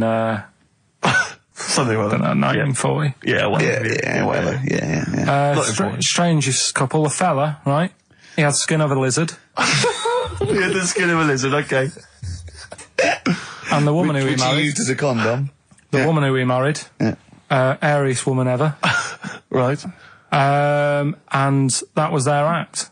They used to tour the world, and they'd say, it's like, couple who've met, they're having a great life. Let's get them out on stage, here they are. And they'd What do you mean out. he had a skin of a lizard, first of all? That's what it said. He had some sort of some illness. So he was called Lizard Man, and you like that because it was good description. I thought that's good. I'm here. Hello, dude, we've booked a table for 2. Who are you meeting? I'm meeting Lizard Man. Oh, he's over there. Yeah. You know he is, right? Yeah. I'm meeting the hairiest woman in the world. She's over there. Yeah. Yeah. So what did they do for their act? Hey, bear in mind that we had some Siamese twins last week, and their act was having a bath. yeah. So I hope it's an improvement on that. What did Lizard Man? He came out and ate some flies, did he? I don't really know. I just think they stood there and that. Yeah, when you read this and it goes the most interesting fact ever, Lizard Man, and you go, that's enough. That's enough. I can extrapolate from that. Well, straight away I'm thinking, right, I wonder if they got the wedding photos. Right? And then, like you said, that they had a kid. Oh, what would that be like? Exactly. It'd be like an ostrich, wouldn't it? It would sort of like... That's what I was thinking. What did you think it would come out like, the baby? I didn't think what that looked like. I just was thinking, parents' evening. Do you know what I mean? You wouldn't want them coming up to the school, would you? So little Johnny, who starts off relatively normal, he's quite good at, he's good at nature, isn't he? And his mum and dad come into the room and they'd be looking round, wouldn't they? Well, it's always like that thing at school when, like, you find out your mate's mum and dad are really old. Right, Have you ever seen that? Yeah. When you go, your gran and granddad bought you? Yeah. Your mum and dad. Yeah. And you go, oh. It is weird. What's that we're talking about? He calls him mum. What was that? I was sorry. Do you know what I mean? Yeah, And that's always strange. But if you had Godzilla and King Kong as your parents, and it was, they're always fighting. They're always fighting, and like you say, you're in a school play or something, you wouldn't tell them, would you? You wouldn't want him coming up with a video camera. He didn't tell his parents he was in the... Well, exactly. You did Little Donkey, you didn't tell your dad, did you? And he came along and videoed it. Yeah. Kept it quiet, don't want him to know anything. But you didn't... What was it was meant to be playing? You had a little drum, didn't you? Yeah, I was doing... I had a little drum. I think it was meant to be playing We Three Kings. Yeah. But we started doing Little Donkey and I thought I can add a touch to this. Sure, you improvise. Started playing along. It was like the first remix, wasn't it? It went down well. But yeah, that's all I was thinking with the Freak of the Week this week. That's what I'm saying about Freak of the Week. It's to get people thinking, right? Thinking how lucky they are. That, they don't have to... comb their face. What are you talking about? What do you mean, Freak of the Week is to let people know how lucky they are? Just... What about the little freak you're talking about? What are they thinking? They're going, oh, he's talking about me. I'm a little hairy lizard man on a stick. Pop in, give us a call. I thought, that's what I'd like to do on a TV programme. That's what I want to do. I want to go and, meet these people and say, right, let's just go shopping. Let's, we'll film what your normal day's like. Yeah. Let's pop out. Nip into Sainsbury's or whatever. Yeah. Buy a comb. Park right up close to it. You know what I mean? Yeah. So what you're saying is you just want to get a little message out there, which is that there's always someone worse off than you. Well, there's proof of that in this room. You know what I mean? Oh, Carl, when's your train? In a minute, I'm going to get going now. I'll see you later. Thanks, Carl. Brilliant. What are you playing? You going to play a song? Kirsty MacColl. Yeah. I'll see you later. Kirsty MacColl, New England. Karl Pilkington has left the building. He's rushed away. He's on his way down to Cornwall. And we're left by ourselves. Indeed. In the room. See, if we can do this... If we can press all the buttons and not make any mistakes, strictly speaking, there's no need for Karl. I don't mind if we make mistakes. Well, no, exactly. We never were in the old days, No, we? sure. I think Karl is going to love Cornwall. Because I think, one, the mayor is probably an animal. Yes. And I imagine the townsfolk think like Karl. Yeah. Do you know what I mean? I imagine he'll stay there. He'll be made king. Have you ever seen Return of the Jedi? In Return of the Jedi, the Ewoks, the little furry creatures, they see C-3PO, and because he can talk and he can speak their language, they actually elevate him to godlike status. What are you doing here? Hooray! He's back. What are you doing? You could have stayed till the end. I'll see you later. What are you doing? What are you doing? Right. Right, well there he is. He's on his way Yeah, down if to Cornwall. you're listening online in Cornwall, I mean, I can't imagine that's ever going to happen. But, you know... on a clothesline with a bean tin at one end and a big bean tin in London. Or if I'm cool in London. Yeah, or if the foil helmet you wear to fend off laser rays from aliens out of space are somehow picking up the show, then Carl's on his way. Look forward to the bold one. Because he's got a sort of like, you know, the obligatory sort of red face that would go well down there now. Because I think he's been out in the sun, or he was... pre-boiled when he came in. But he's rushing down to Cornwall now, going from Paddington Station. So, you know... If you're in the Paddington Station area, you want to pop down there and sort of wave him off, then do. Yeah. Don't be afraid. That's not a dirty sexual act. Wave him off? Yeah, I'd love to wave him off. Did you have a good holiday, Carl? Yeah, it was alright. It's alright. Went down to Cornwall. Now you're going to the monkey some odd people down there, Steve. Well, don't look at me, I'm not from Cornwall. Well, you're from that sort of area. Well, not really, but never genetically means. Right. They're weird. Well, you must have slotted right in. What are they weird? What do they look like? Just all sort of odd people. A lot of old people, but not just old, sort of messed up old. What do you mean messed up old? You can't just say that. There was a woman with a funny neck. Okay, in what way was it funny? What did she have a funny neck? If you were writing an essay, you wouldn't say there was this woman with a funny neck. How would you describe it? She sort of had her head like pointed down all the time. Like Don't do it. It's his radio. No, but just for you, I don't like that. Talking about Yeah. Okay. Right. So brilliant. I don't know. I was saying to Suzanne, what happened? You know, what do you think? Because Suzanne knows everything. That's the good thing about her being with you. You just ask her what happened to her, and Suzanne goes, "Carl, I don't know. Yeah. I haven't been here before." Suzanne, your girlfriend, or mummy as you call her. Oh, sparks are flying. Yeah. I got a little bit of chocolate. Can you just lick a tissue and wipe it off? Oh. Well, she said it might have been like, because back in the olden days they carried stuff on the... The olden days? What do you mean the olden days? This woman was probably what, 50? No, she looked about 70. Yeah. But like I do on Cheeky Freak of the Week, right? I always turn it round and we get like something good out of it. Something positive, yeah. I said to Suzanne, I bet she finds a lot of money. Yeah! Always staring at the ground, yeah. Oh, so dear. It was always good. So, maybe she just had new shoes and she was admiring them. Yeah. Did you think of that? Before you point the finger and judge? Or a necklace was too heavy. Exactly. So, you're back refreshed. Right, come on, Carl, we've got a lot to fit in now. We've insulted a lot of people. Only about 25 minutes to go. We've got monkey news, we've got rockbusters. Have we got a Cheeky Freak of the Week this week? Could cram it in, see how we do. Do we want it? Well, me and Carl got a joint favourite lyric now. I love you like a fat kid loves cake. Yeah. That's great, isn't it? I mean, I like it because it's funny and humorous and cheeky. You like it because it means something, don't you? You think that's the absolute truth. If someone was to say that to you, that would be the most romantic thing they could say, innit? Because it's... I don't know, I'm just thinking you know what it means. It's like the Elephant Man, right? The Elephant Man, that's what he's called. Again, you know what you're going to get. The fat kid loves cake. You've said it all, you don't have to say any more.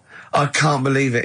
I'll tell you what made his day the other day. I love it. Jonathan Ross said The Elephant Man is one of the best films ever made. Yeah. Endorsed by a celebrity. I know. Well, by a film buff, really. It is good though, isn't it? It is a very good film, yeah. We have got Cheeky Freak of the Week coming up. Right. There's been a lot of stuff going on this week. In the freak world? Yeah. Is it really? Yeah, there's loads. I mean, stuff that we can... The one that hasn't made it. God, this is one that hasn't made it, so we'll judge it on that. Go on. There's a woman, right? Do you know how, I mean, in a way I thought Elephant Man, it was a bit tight because, you know, they sort of took him on a freak show, did a bit of a road show with him and stuff. Yeah. There's some woman, I think she's in India, like now, who, makes a lot of money because she's got 3 legs and like 7 toes, stuff. And she was saying, people pay quite a lot of money. Not Swiddy Patel. It's not that much money, like, compared to here, but over there, it's like loads of money. Sure. And all you do is, you go around to her house, and you pay this lot of money, and people just go, oh, look at that. Extra leg. Extra leg. Right. It's quite a lot of money in that. So she hasn't even got to go out on the road anymore, like in the old days? No, that's what annoyed me. It's like, well, you could get to them faster. You go and see them if they're paying the money. Sure. But yeah, what she could do is go in and buy a pair of shoes, right, and then nick one on the way out, because they only put one out, don't they? Good idea. So she could get, you know, 3 for the price of 2. Just offer. one of the many perks of having Just 3 one legs. of the perks of having 3 legs. The other one is, I mean, keepy uppy. But she'd be good at that. Shouldn't do that. She just stays at home and puts her feet up. But anyway, that's not even Cheeky Freak of the Week. That's coming up later. Oh, brilliant. Steve, you're thinking of taking over as producer, aren't you? Well, I just think it's a shambles. I've asked for Cheeky Freak of the Week, and it appears that Carl's not ready. He's not prepared. No, I can sort of remember it. It's just that I like to have all the information. Contempt for But the you've listener. just had a whole bunch of adverts and placebo in order to get it ready. We're having a chat and that. Right, do you want to sort yourself out in future? Yeah. Someone this is what we were chatting about. Someone emailed in about they watched the £200 tumour thing, and when it was removed, it was carried away in a wheelbarrow, right? Karl said, what, even when she had it removed, she still carried it round in a wheelbarrow? And he went, I thought it's sort of like she'd become attached to it. You definitely are my favourite thing in the world. It's great. Look at the way he's looking back. But I think they're all the same. The people, I have had more emails about people saying I watched the £200 tumour and I shaved me arse than anything else. When we ask questions about science, Shakespeare, we talk, yeah. Nothing. High concept, we talk about political issues. One person emailed in, they said, I tuned into the £200 tumour documentary. It looked disgusting, I couldn't watch for long. What were you expecting? Yeah. That it might sing and dance? Do a little show for you? Anyway, these are really your listeners, Karl. Now, I think do you know what I mean? You sort of, you find your niche, you attract your. I think me and Steve are pretty much just here. I think the people that we had in the early days, Rick, they've long since abandoned us. They jumped ship. They've got jobs. Yeah, they've got jobs. They're out now. They've been released. Exactly. Yeah, they're getting their life back together. Carl, Come on, what's the situation with Cheeky Freak? I've got like a couple of bits. Like I say, I haven't got the in-depth stuff that I know. Oh no, because usually it's it's pretty scientific. Exactly. Yeah. Do the jingle. We've come up with a new one, haven't we? Well, the freak, say chic. Cheeky Freak of the Week. Right. Well, couple of bits. I don't know which one to use as the main feature for this week. It's that good, is it? Well, there's been another one born. What? Little kid. Who on? 4 eyes. Insult. Just a guy who wears glasses. Come on. 4 eyes, 2 noses, 2 mouths. That's weird, isn't it? This bloke, did he also have 2 heads, 2 bodies? Sort of born sort of slightly separately? He wasn't stood next to a mirror? No. It's weird, that, isn't it? That's all you've got. I love that. That's weird. That. Imagine the doctor said that. Well, Mrs. Parks, kid's got 4 eyes and 2 noses. Weird, isn't it? Any clues? Any clues? So that's it. That's all the information. Well, I'll tell you what, that shouldn't be the main one. Okay, I've answered but it. Like I say, what's the idea of this feature? What do I say all the time? Dunno. I always say, think about it. Think about what that would be like. Okay. What? Giving birth to him? No. Being, I think it's a girl. Being like her. 2 mouths. 4 eyes. What would that be like? Mad, innit? I don't know what this feature is. I don't know why. Is there another one? Is that, you said that? I hope everyone took the opportunity there during that silence to just think about what it would be like. I know I was. What? Could she talk with a mouthful? What? Is that allowed? Because she's got 2 mouths. Yeah. Would that be alright in her house? She'd be eating Yeah, one, she can talk with one mouth and eat with the other, I Well, suppose. listen, the main one, right? You've thought about that. That's good. The main Cheeky Freak of the Week. I haven't got all the details. Smallest person ever. Right? How big would you say that is? Karl is now sort of like holding his hands up like a fisherman, long ways. That's about 1 foot. Right. Smallest man in the world. I printed the thing off and I can't find it. There's a little picture of him. Right? The odd thing was... But why have you asked me how... Did it say, or was it a picture of him? I didn't really read it. Of course you didn't. Jesus. I just saw it and thought, that's... What, you straight away assumed it was natural size? Is that big? But what do you mean it was that big? Little fella, like that. But why are you doing that? What? It was a page with a little fella. How do you know that was natural size? No, it was, because he said it's world's smallest man. And the funny thing is, I've read the first line. I always read the first line. It said, world's smallest man. Well done. The weird thing is, he got an head like a light bulb. The shape of it, apparently. I don't know if that's got anything to do with his shape and face. God. man. That big. His name's Mr. Watts. And the annoying thing is, what got me is, if you're that big, right, don't have your picture taken next to a fruit bowl. Why was he having his photo taken next to a fruit bowl? Don't know. Whoever the photographer was, obviously having a bit of a laugh. Yeah. At his expense. Because you would just stand in the middle of nowhere, you'd look normal and that, but he was stood there, just leaning on an apple. Leaning on an apple? What is this? In what world do you inhabit? This was on the internet. Leaning on an apple? Was it Tom Thumb? What is this? Are you sure it wasn't some sort of sci-fi show they were advertising? No, it was leaning on it. Can you just lean on the apple? Just lean on the apple there. Do me a favour, you stand next to my chihuahua. You're not taking the piss, are you? No, not at all, no. Would you mind leaning on this matchbox? Yeah. Leaning on an apple. And that's what, so you just said he's the world's smallest man leaning on an apple? Smallest man. Said about his head being like a light bulb. I don't know what that meant. And I just thought, right, that'll do. That's that sorted. Cheeky Rig of the Week done. I think that was on like Monday. Right? I found that. I thought that's done. Printed it off. Forgot to get it off the photocopier. Someone's nicked it. Play a record. You got to... You know, it's just... Steve. No, can I just say, no, Carl, please, if I say, let's have Cheeky Freak of the Week, and you haven't done your research, you haven't got the information, just tell us you can't do it. But don't lead us on. Don't say this on radio. Hold your hand up to me and go, how tall is that? It's nothing. That's radio. Nothing. It's nothing. I think it was that big because he was leaning on an apple. It's not enough information. But, imagine Trevor McDonald coming on, going, some news, some stuff. How big's that? How big do you think that is? Yeah. Because there was a fella, coming up after Chris Tarrant. Play a record. I'm angry. I'm actually angry. And if Monkey News is in any way similar, you've really pulled your finger out with that, have you? Mm-hmm. Good. Let's have Rockbusters answers next. Well, here we are again, XFM on a Saturday. Just gone 1 o'clock, Steve, if I'm very much mistaken. But we're not here as such. We're away again, gallivanting around. We've got to do the special sort of best of again. Okay.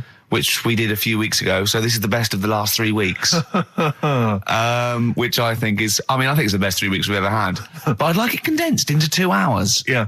Yeah. Some great music as well in there. Yeah, there'll be some great music, interspersed with fine chat that you've already heard.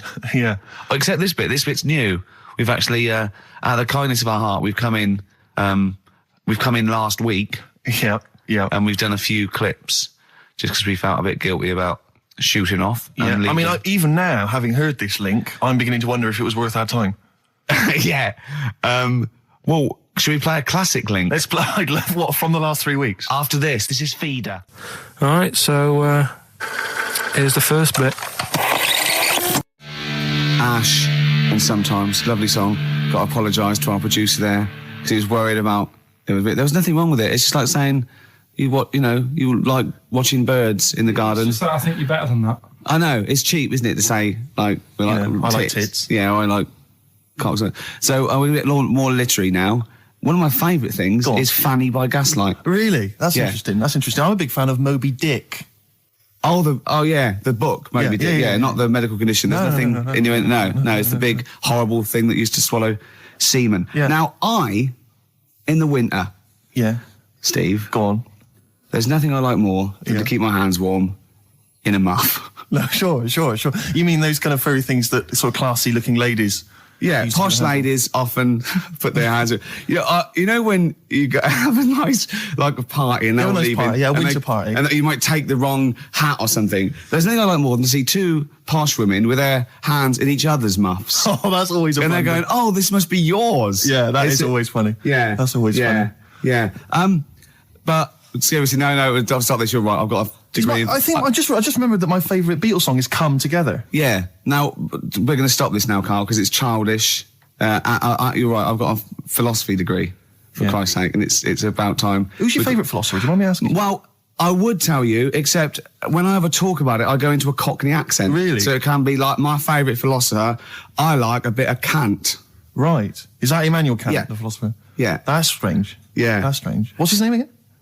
Kant. Oh, yeah. That can be weird. Can be strange. Look at Carl's face. At his face. Look at his face. Join in, Carl. Undo your trousers. We'll be like Stan Boardman when he told the Fokker joke. Yeah. We won't do local radio again for 10 years. Finally, White Van Man, what do you make of the fact that Sainsbury's are bringing in square tins?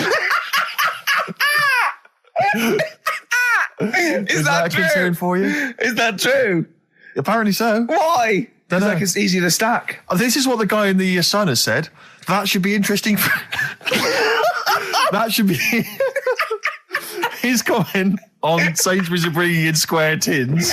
Is that should be interesting for meatballs.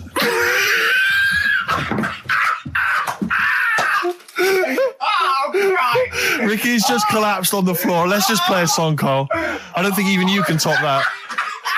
Cooper Temple Claws. Who needs enemies? Good question, lads. Nobody. This is XFM 104.9. I'm Ricky Gervais. Oh, they should print a little book of those. They're great. Oh, how you can relate any song or artist to anything else. Easy. Joyful. Easy. Well, yeah, so me and Karl went out for a beer, and it was great, wasn't it? Yeah, we started off, good. and you met my mate Robin, didn't you? Yeah. And some of the stories. Do you want to tell Steve some things about Robin that you learned? Do you know him well? Yes. Well, do you know about his worm problem as a kid? Go on. Right. What I can remember is he had worms as a kid. Not sure how you get him. He never answered me. He was getting a bit touchy about it. Right. This is like the second time I met him. I think he was a bit annoyed that Ricky told me about his problem. What Yes. now? Straight away, you not being there, instinctively, what do you think went on with this story about worms? My suspicion is rather like when you told a group of people that Robin had once suckled milk from a cow's udder. Yeah. Did he mention that as well? Yeah. Yeah. My suspicion is that, like the cow story, the worm story is not true. But And why would he get so sort of uppity about it? Well, Because it's not true. Imagine if that wasn't the first time he'd done it. Imagine if he did that every single time he was with somebody for the first time and Robin was just met them. He will tell that story to anyone. But they do say there's no smoke without fire. Robin. I also told him that the way Robin cured these worms was because the doctor told his mother, right, to hold a piece of ham or cheese near Robin's anus so the worms would come out for the food, and he believed it. I'll tell you why, though. I said to Robin used to sit on Spam to try and get the worms out, and he believed it. But Steve, right, do you remember that story about 3 or 4 years ago where there was some bloke in the army? He went away to somewhere, Vietnam or whatever. He was messing about in the woods. Messing about in the woods? Shouldn't he have been fighting? Whatever. Yeah. Right, and he walked through some lake, and I think he'd cut his toe or something on something, and some worm of some sort crawled in the gash. Yeah. And it was in his body, and the doctor said, we've got to get this out of your body. So what they did was, they said, right, the thinnest part or something of your body that things can crawl through is on the top of your head. So they wrapped where the skull is. So they wrapped some bacon. No, they didn't. They did. That's right. thing. So he's gone in via the toe. So what we do is, I'll tell you what, that worm's probably heading straight for the head. We'll put a bit of bacon on it. The thinnest part of the body is the skull. Of course, it's not the thinnest part of the body. It's where your brain case is, isn't it? It's the skull. There was a reason for it. And it was like they stuck some bacon on his head. And As ever, the vital piece of information, i.e. the reason, Carl seems to have forgotten. Because the worm was in his body, and they said everyone likes the smell of bacon. Including worms. Even a Vietnamese lake worm. They love bacon. Remember last week when I said about the little fella with the bone with no brain, and you were proved wrong? No. Please. No. We were saying it wasn't a little fella. We were saying it was a stillborn child. It wasn't a little fella. You're changing it now. You weren't having any of it last week. Right, hang on a minute. I'm getting confused. There was a Vietnamese snake that went inside of a soldier. A little, like, maggot or some sort that you have to get out of your body because it causes problems. Yes, and so in order to get it out of the body, they strapped bacon to his head. Yeah. That is great. This doctor. And did that work? I think so. They had a picture of him smiling. Oh, God, what, the worm or the bloke? The bloke. Oh, dear. Honestly, I hope someone knows the story. And right. It was about 3 years ago, I reckon. Okay. And, it did work. GI bacon. So this is why I the worm burrowed out of his head to get the bacon. Get to the bacon. Right. That's great. So this is why when Robin was telling his story, I was a little bit disappointed if it wasn't true. Right. Because in a way... You know Robin's never been to Vietnam. No, but what do you really think that Robin, well, as Robin said at the time, Karl, why would I sit on ham, then tell Ricky Gervais? It's a very good point. Because if he was a kid, you do daft things like that as a kid. Right. He is the telling Ricky Gervais, though. Yeah.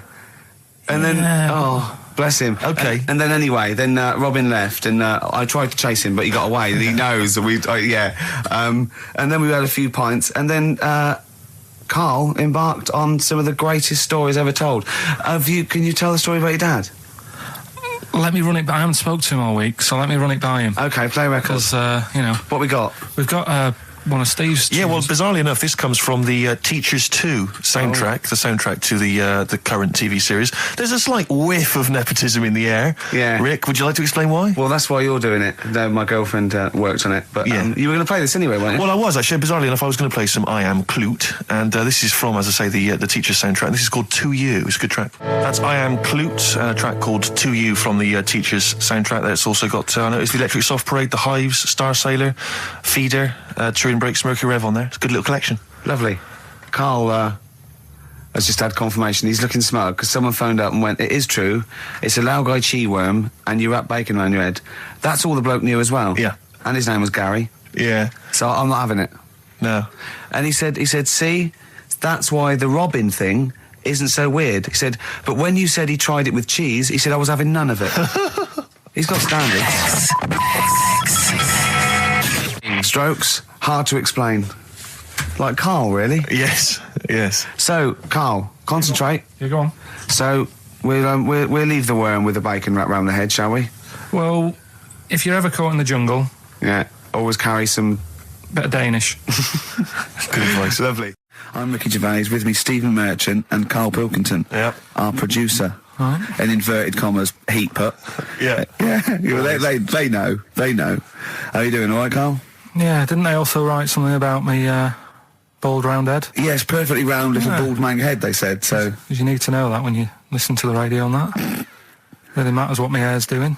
Your hair, have you given it a little polish? Because you look like a cue ball at the moment, and you've had a shave in it. I've never seen such a round head. It actually looks like a plate with ears. Yeah, well, for those that have never seen Karl, I actually, if you remember, I think he looks a little bit like Mr. Spoon from Button Moon. He does! If you've ever seen that show, that's and also he looks like, you know when they say they find with a little 4-foot human and it's actually 500,000 years old and they give it a name and it's the first, Australopithecus into... he looks like one of them as well. Perfectly round little... He's the missing link. He looks half human, half monkey. Because he's got a slight slouch as well. So yeah, it's like those pictures where you see it going from an ape to a man. He's one of those in the middle. Yeah, and of course his monkey hands, his hairy little wrist to those skinny little things that he can get oranges out of holes with. And it's unbelievable. Why are you so all shaved and polished and everything? Got a wedding. What? Got to go to a wedding today, so thought I'd, clean myself up a bit. Yeah. Shouldn't you be wearing a suit or something? No, I'll go home and put something on. Oh, okay.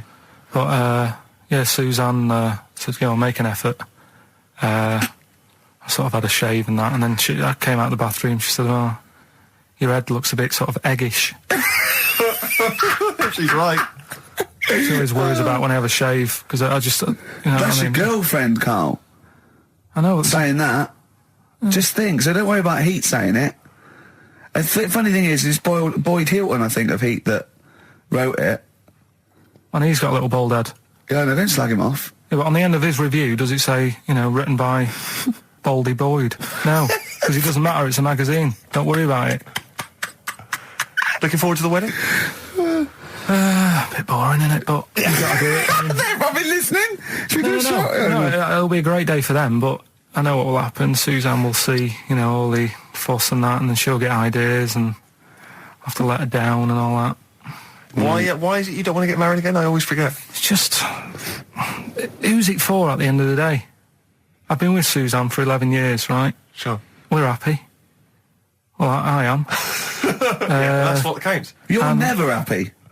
I am. I'm all right. Yeah, no, I know you're happy with Suzanne and everything, but apart from that, you're never happy. You are the most grumpy, moany thing in the world. I mean, I get annoyed but I'm always happy. I was annoyed here. I was happy coming here, but there was a bloke behind me walking and scuffing his feet. He had a pair of those stupid skulls on, and he was clicking and scuffing. Wear some shoes. You don't have to click. Pick your feet up. Flip-flops annoy me.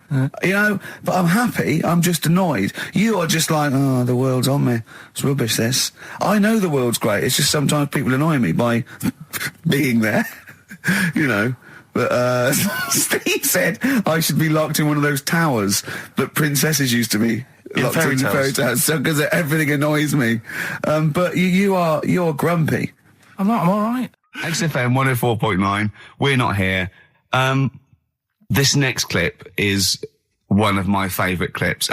Look, it needs no introduction. Here it is. Right, okay, educating Ricky. What have we got? Airy Chinese kid, go on. Right, yeah. This is the, I didn't want to do this.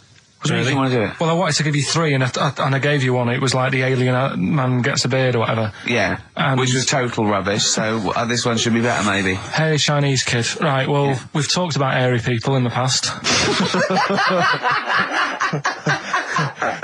True enough. Haven't we? Yeah. You know, the little kids who grew up in woods and hung around with wolves and that. Yeah, again, you're confusing it. Yeah, they're not, there were some people that were born very hirsute. They were not the people who were brought up with wolves. Yeah. You just put that together in your Homer Simpson type mind. Right, well, this is like a sort of close to that sort of story. Yeah. But the weird thing is, right, Chinese people aren't that hairy as a nation. No, seriously, that's a well-known fact. They don't have that much body hair and stuff. Okay. So this little kid who was born over there, he was like covered in stuff. Was he? And it was only his nose that wasn't hairy. The rest of his body was caked in hair, right? And his hair sort of What grew. sort of hair was it? Was thick hair. No, what I mean is, was it sort of like a pony's mane, so he just looked like an Ewok? You know what I mean? Just like hanging down sort of straight, dark hair. In the picture, it looked like it grows from his eyebrow. It grows from his eyebrows quite thick, and then it just goes all the way over his head. You don't think it was just really long eyebrows that he'd done a comb over? No, it was all over his body. It had a picture of like his back and that. Yeah. And had he styled it? Had he styled it at all? Did he have it in a quiff or? No, it was just hanging everywhere. all over him. Yeah. And they were like, you know, this is a bit weird, happening in China, where we're not normally that hairy. That was the scientist speaking there. And the local press and that were getting him down, calling him Monkey Boy and all this. Oh. And thinking Chinese press. But the doctor, yeah. Oh, they're cruel, aren't they? The doctor, like those game shows. That's Japanese, isn't it? Yeah. That's cool. Yeah. And the doctor said, I was talking through all that time while we were just like talking to each other then. Because I turned round and I still saw he was talking. So anyway, the local press came in to see the hairy boy, the monkey boy. and they were like being tight, taking the mickey out of him, and the doctor said, showing him nuts. Said he's only hairy. Said he's a healthy young kid. The only faults he's got is he's got a little bit of eczema and a boil. And he said everybody should just treat him the same, and I think he grew up a healthy kid. Yeah, so that's the That's the end of the story. That's not a story. Why? But I've got nothing. I don't know what to say to that. So someone in China was born slightly hairier than the rest, and he was normal apart from eczema and a boil. That to me isn't a story. But if it is, I've got a million. I mean, it's sort of like bloke from Manchester went a bit bolder than the rest, got a job on radio. He was normal. I mean, that's not a story, is it? So we'll move on to this next one, right, which is brilliant. Dead short story. So, right, old woman, about 70 years old. She's normally fit and healthy and stuff, nothing wrong with her, she's having a good life. And one day, she goes for a check to the doctors, just to check herself out, because she's getting on a bit. It says, take your clothes off and that. So she does, and checks her out, says, yeah, you're looking good. Turn round. He said, oh, God. He said, you got a tumour on your buttock. Right? So she goes, oh, well, can you do anything to sort it out? So they go, yeah, we could book you in for an operation. It's best if we remove this. Books are in for an operation. Operation day comes, strip her down and that. They're all stood round, the doctors. Start to operate. It only turns out it's a pork chop that she sat on 5 years earlier, and it had stuck to her buttock. Right, Karl. I can forward you. Listen. Serious. Right, okay, Karl, I'm telling you now, I'm leaving. I'm never doing this show again. No, I'm serious. Honestly. You're talking. I've never had such. What do you mean? You couldn't believe it? No, when I read it, I said I've got to tell Ricky this that. This woman had a pork chop stuck to her arse for 5 years. You mental case. Of course she didn't. And Karl Pilkington with his brand new show, What's the Song? What song am I thinking? No, I mean. You're nervous about this, aren't you, Rick? I am. You're worried. Well, because I've heard some of these clues before. And they're ramblings. Sometimes they're close to ramblings of a fool. Right? And it really is like those, what am I thinking? Yeah. I don't know, though. I actually was genuinely impressed by Born Sleepy. I have to give him the benefit of the doubt. That's one of the better ones. Because that was short, sweet, and it worked. Some of these, you say they're not going to be quite as pissy. Some of them are like Emily Bronte novels. Now, listen. We're just going to go for it then. You do it, and we'll just get people to call up because I want to see the general public's confusion trying to work out. Well, why don't you give us your next clue, and then we'll play a track, and then we'll hopefully have people on the line after the track to try and answer it, and you can recap briefly. So give us your clue now for what song am I thinking of? Right, this one. It's about a woman. And she's just normal, nothing wrong with her, or so she thinks, right? But there's the twist. Is this like the Tales of the Unexpected? And she's got she's got her mates and she's having a normal life, having a good time and that. And then this thing happens, right? And she starts to stink. And she can't have a bath, right? And she really wants to have a bath. She's dead sweaty and stuff. She's going about her daily stuff. She can do everything else normal. She can eat, she can talk, everything. But for some reason, she can't have a bath. Is there a coal mining husband in the bath? Yeah. Is this Born Stinky? She can't have a bath. So a woman can't have a bath? Yeah.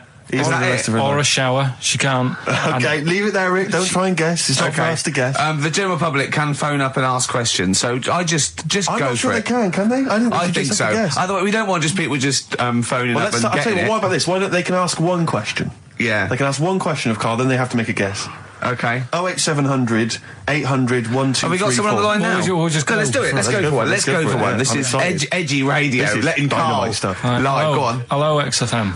Hello, I'm ringing about, what's the song? Absolutely. What do you think? Well, I'm going for Dirty Diana. Dirty Diana. See, that works. That's a great guess. It does, yeah, but it doesn't work, because why can't she have a bath?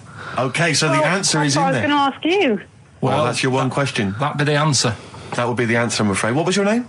Shelley. Shelley, thanks very much. Shelley, I should tell you that, that you should never take this personally because no one can really get into the mind of Karl. So don't beat yourself up about this. I don't expect anyone to get these clues. No. So well done. That is a fine guess. Thank you. Thank you. Okay. Anyone else there? Let's hello, XFM. Who's that on the line?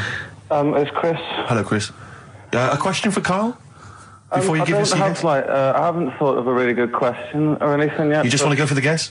No, what I thought was, I'm sure Simon Mayo used to do this when he did the breakfast show on Radio 1 years ago. No, he didn't. So you've just pinched this idea, Karl? If you're going to rip someone off, Karl, do not rip off Simon Mayo. I haven't ripped this off. I thought this was a new idea. I was going to do it with sound effects instead, but that's... he used to do that, and he used to get his team to play other characters. You idiot. Well, no, hang on. Not you, Chris. I'm saying you idiot to Karl. Yeah, but nothing's new anyway, is it? So I'm not getting annoyed about it. True. What do you think the answer is? Is it Cornflake Girl by Tori Amos? Good answer. She couldn't have a bath because she'd go all floppy and then go down the plug hole. Good answer. She'd go all soggy. Yeah. So is it Cornflake Girl? No, it's not, but that's a great answer. It could have been. All right. Okay. You're already seeing the error of this, aren't you? I think this is great radio. I'm really hooked on this. I'm genuinely excited. This is really like that.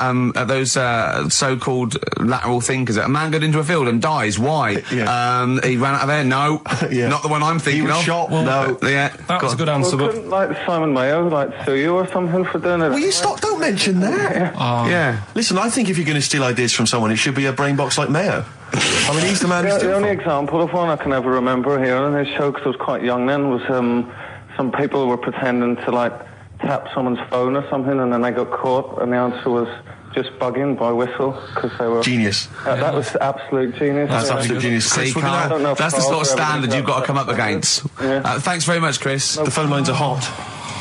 Hello, XFM. Hi, is it Candy Perfume Girl? Is it what? Candy Perfume Girl. Candy Perfume Girl?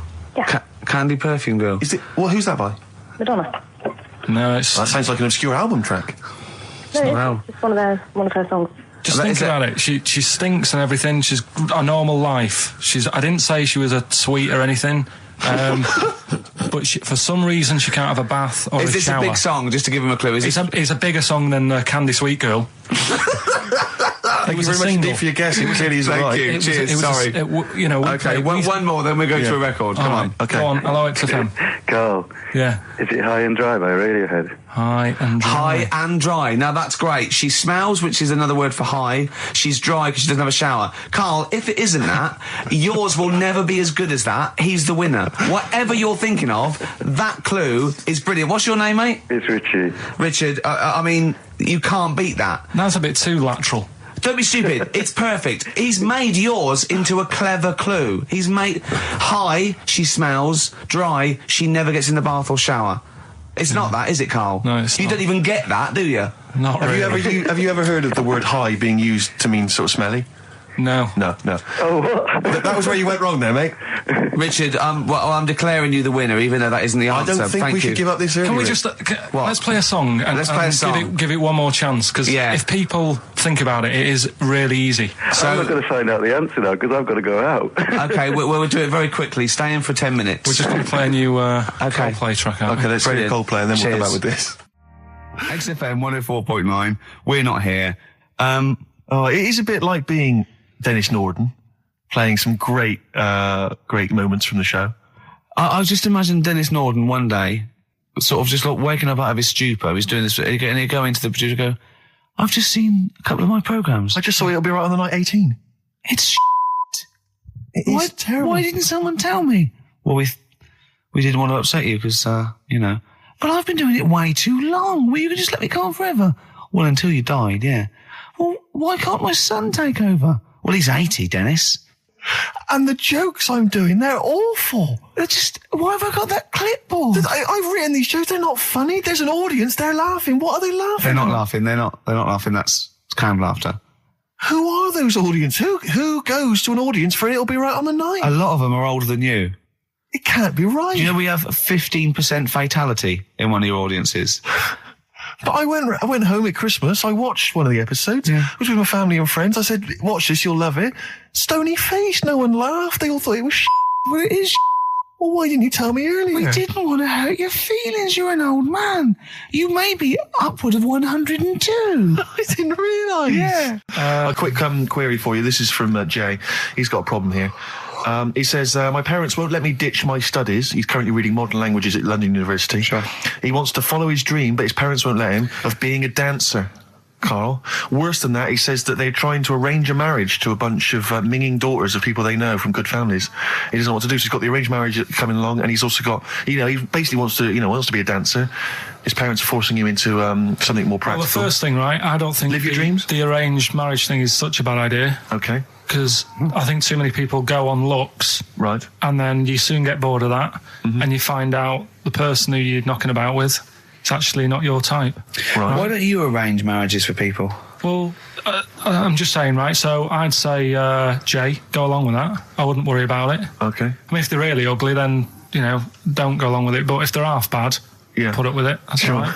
The dancing. Brilliant. Right. That's that solved. Brilliant. I wanted to be a dancer.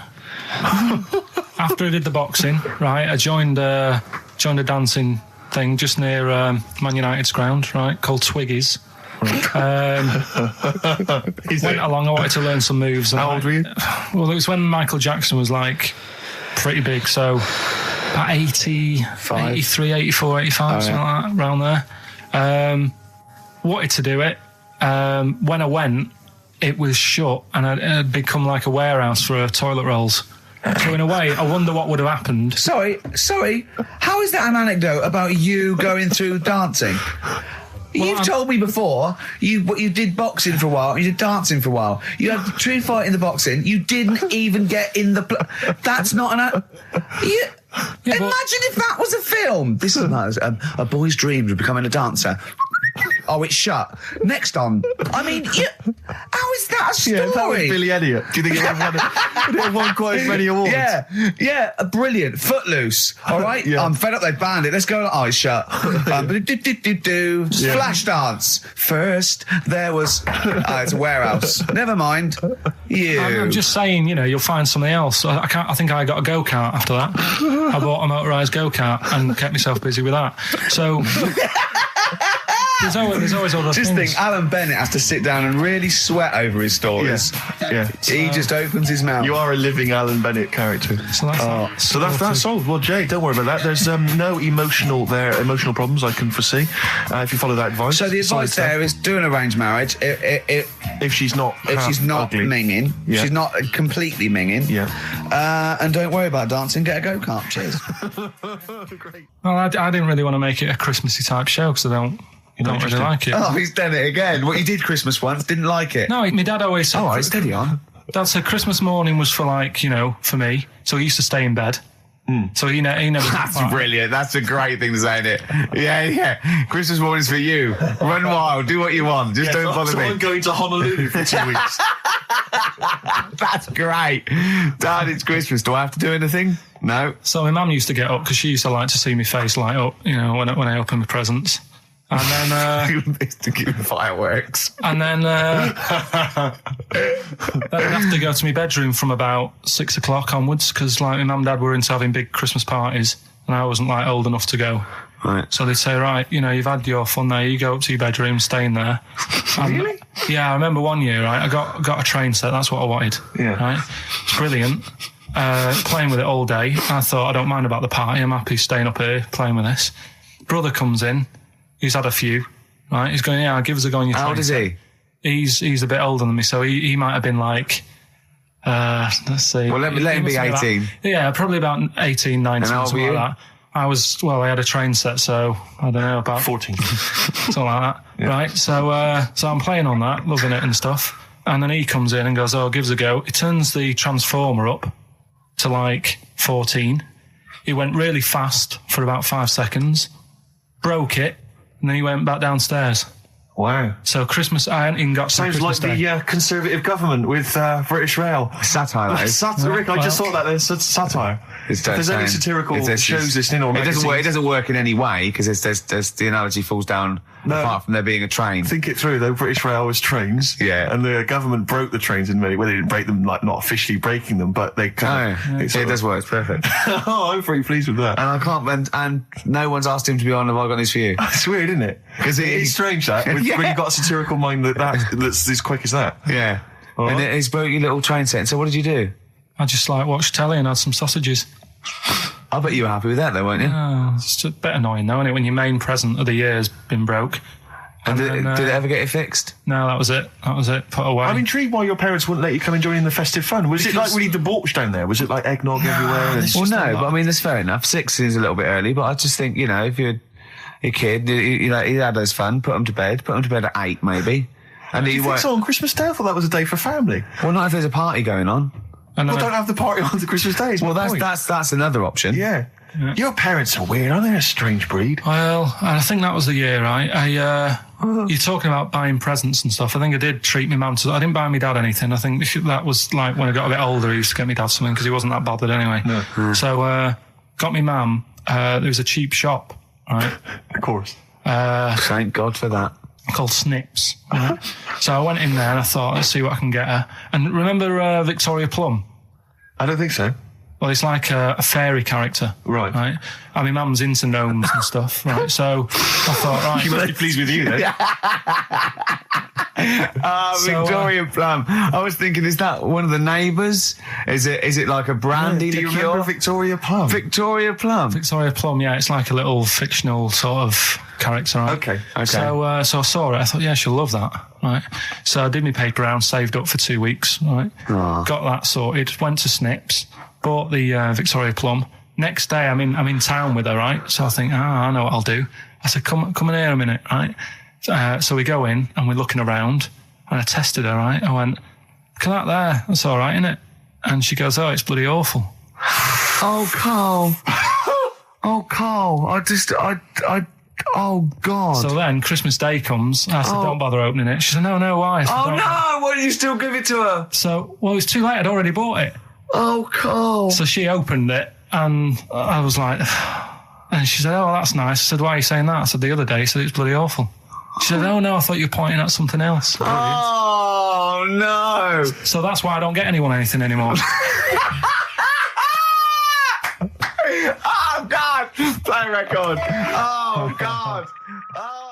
So we get onto conversations. Talking about, he's asking me stuff about evolution. Tell me that. Why did the giraffe? What's that rubbish about the giraffe getting a long neck? I said, well, it didn't try and get a long neck. It was selected because, Anyway, I went into evolution for him, and he said, but why would evolution do that? I went, well, you think that evolution didn't do anything? There's not this consciousness. There's not this will that a giraffe has to stretch its neck to reach the leaves. One had a long enough neck to survive and pass it. He was going, yeah, but why did evolution? This isn't. But by the way, this isn't the most stupid thing. This is warming up. This is about 8:45. Sure. Right? He said, why didn't evolution make a giraffe good at carpentry so it could build a ladder? Right. Yeah. Okay. No. All right. Okay. So he's thinking around it. He's trying to pick holes in evolution. Yeah. We get on to, I said, well, things are, I said, we can see the speed of evolution in lower life forms like bacteria, viruses, they evolved. That's why, soon we won't have an antibiotic that can kill some certain bacterial strains. And he said, and this is about, 11:30, and I said, I'm going to bed, right?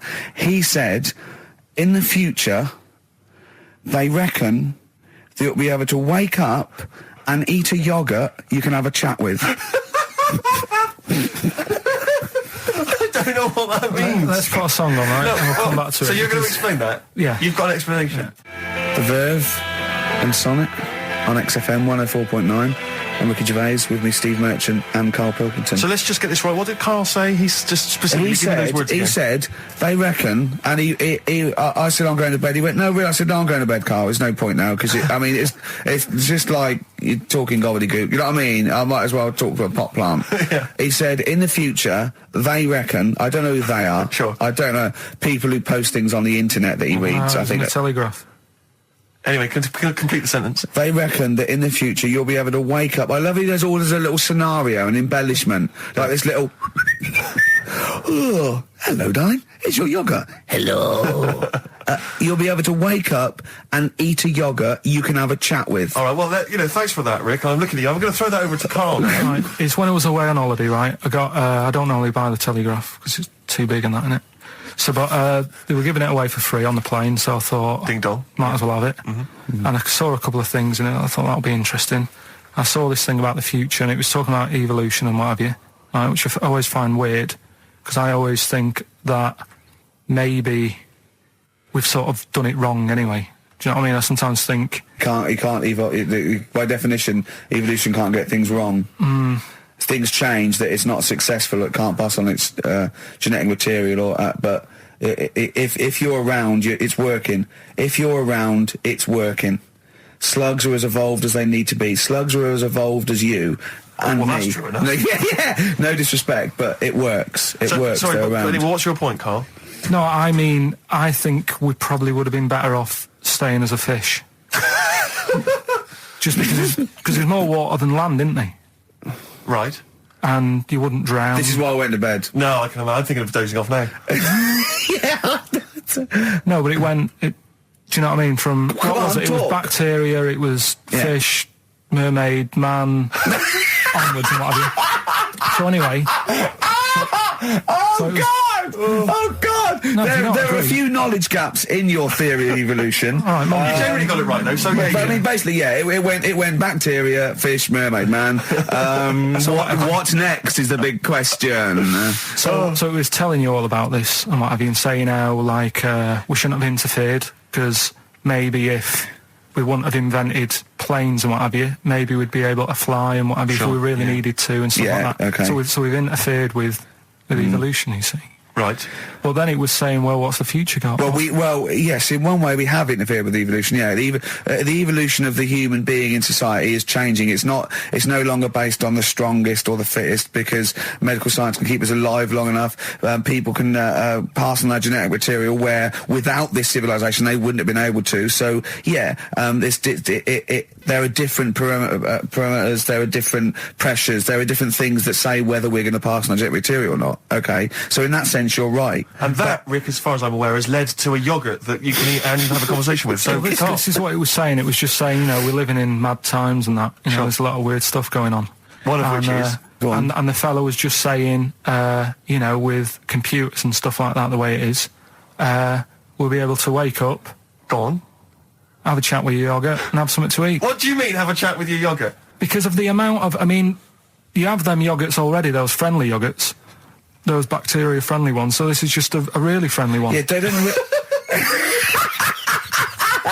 Oh, God! I might burst! Do you know what, sometimes, Carl, I think that we're having a chat with a yoghurt.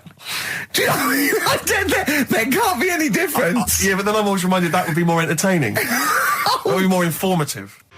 That was Jane's Addiction. This is the Best Of Show on XFM 104.9. I'm Ricky Gervais, with me Stephen Merchant. Yes. This was a clip show. We recorded this a couple of weeks ago. I hope you had a Merry Christmas. It's not over yet, because tonight at 9:50 is the second part of The Office Christmas specials. It's brilliant. Watch it, and we'll be back next week live. I'm Ricky Gervais, with me Stephen Merchant. Bye. Have a great new year. Class. Rock the Casbah. I love the fact you had at least 3 minutes to get that right. I know. Prepare and get that right. I know, but my mouth was full of Maryland cookies. Yeah. Last week, this would blow your mind. He came in, do you know what he'd bought? For himself, about 10 penguins. Who buys penguins still? I know. Or wagon wheels. Oh, I've never liked wagon wheels. You've not been a fan? No, but I was sorry about that. It's The Clash and Rock the Casbah. Talking about records, have I told you that time my brother-in-law, he was moving out of his place, and I think moving in with my sister, and I was about, 13, and so he was about, 30, and I moved in, and he brought round all, his records when they were storage to leave them at our house, right? And he had all these old sort of records, 50s and 60s records, no, I was right, and they put them upstairs, and I was looking through them, and it's just all like Elvis stuff and Beatles stuff, and there was a mate of mine who loved Elvis, okay, and he had loads of chemicals. Yeah, he had loads of chemicals, and I was into chemistry, and he said, "Let's swap me some chemicals for them." So I sort of nicked about 5 Elvis singles, and I got all these chemicals, and then the guilt just hit me. I just thought, well, he's going to notice that. And one night, I just came downstairs and I confessed to my mum. And she went, all right, well, I won't tell him, but you've got to be good. And it's sort of like I was just really, really good for a year. And then I remember when I was about 18, my brother was talking about it. And he said, did you ever play those records I left for you? Brilliant. He told my mum, he said, these are for Ricky. She just didn't tell me. She was sharp, wasn't she? She used opportunism there. Oh, that's genius. And that was it. That's why I was good. But you've never stolen anything since, have you? No, I don't. Except that spate of shoplifting after that to teach your mum a lesson. yeah. Well, I went round and arson. No, I did. I just couldn't believe it. It was terrible. Like when you're born, you're a little baby, wrinkly and stuff. When you get older, you sort of morph into a baby again. And you go through the same phases. So when you're young, you buy singles. You get old, you got nothing to do all day. You got all your pension money. What will I buy? Cliff Richard's on the telly. Here's my video, buy me song. You see, that started off as quite a sensible point, because I actually think they do it. But what was all that alien stuff about when you're born, you go wrinkly and you go wrinkly again? So sometimes you mix like normal things that human beings say with I don't know what. Well, look, when you're a baby, you've got a little bald head, no teeth. You get old. What happens? Are you a philosopher? You're an official philosopher. Because, I mean, it sounds like it. Oh, Carl, play a record. You're a gem. You're a diamond. But we're talking about MTV, right? And I was feeling a bit nervous, wasn't I? About like, the way I look. Right. And what have you. And then I watched a bit of Celebrity Big Brother and all the fuss that Mark Owen's getting, and he's not that good looking, is he? He's a very. I want to be Mark Owen's mate. If anyone who knows Mark Owen or Mark Owen's listening, I want to be his mate. I think he's brilliant. I think he's a nice lad. But what I'm saying is, right, all the girls go mad over him. Yeah. And he's not that good looking, is he? Well, no, he's got to. He is in a certain way, isn't he? That sort of non-threatening. But he's not stunning, is he? Do you know what I mean? No, but no. Well, what's your definition of a stunning? Yeah. Well, who do you like? Someone who you look at and you go, God, they're good. Which bloke do you fancy? What bloke do you think's attractive then? So if I was into men. Yeah. In fact, you can still say a bloke's a good looker without fancying him. Who do you think is attractive? Probably.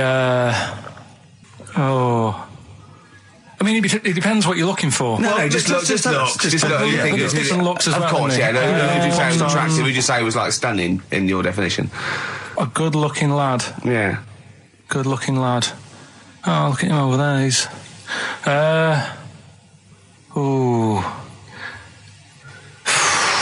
Do you find, Robbie Williams? Do you find him attractive? Boy next door. Look. No. Who do you? Carl, hurry up, because it's we've only got 2 hours. Probably. Do you know? I can't think of one offhand. Mark Owen is pretty good looking then, really. There's not. Just name one bloke that you think's an attractive guy. There must be one bloke that you've either met or that you've seen in a pub Who do you think on a is poster. attractive? Tell you what. Go on. Tell you what. Works here. Young Alex Zane. Well, we know Alex, maybe we can fix you up. Oh, I love you, Alex. You've got so much. I just like the way, the things that interest me, I remember. Things like snakes not having ears and stuff. Yes. I didn't have to read about that. No, you just learned that, yes. You saw it on the telly, didn't you? You saw it on that Ian Wright programme. Yeah. Yeah. And this is what Carl said to me. He said, it's actually, I called Carl up in the week, and Reese was with him. Reese used to be on XFM, and he took the phone, and he went, Carl's worried, I've seen that programme. He said, snakes don't have ears, right? He said, so you can creep up on them and pick them up. And he said, Carl's worried. He said, how'd you ever put them down again? Because then they know you're there. I woke up the other night, quite late. Worried about that. And I said to my girlfriend, I said, how do you put a snake down? And she said, what are you talking about? I said, that Ian Wright thing, this guy managed to pick up a snake. And do you know that thing where they clamp its head on a jar to get the poison out? I do now. Right? They did that, but they didn't show you how they got rid of it, and I thought, it could really get nasty, because it's obviously annoyed that you've had its head pressed in the jar. Yeah. Right? They hate that. Now... Especially as it's in front of their mates. When you lift it off, Yeah. right, you've got hold of it. Yeah. If you go to chuck it down, it's going to turn on you. It's going to go wild, isn't it? So, I just wondered. Well, what you do is you never put it down, Carl. Yeah, that's why that bloke has got about 11 or 12 just carrying him. Exactly. Yeah, you never put it down. You sling it. Who cares? You just throw it, don't you, really far.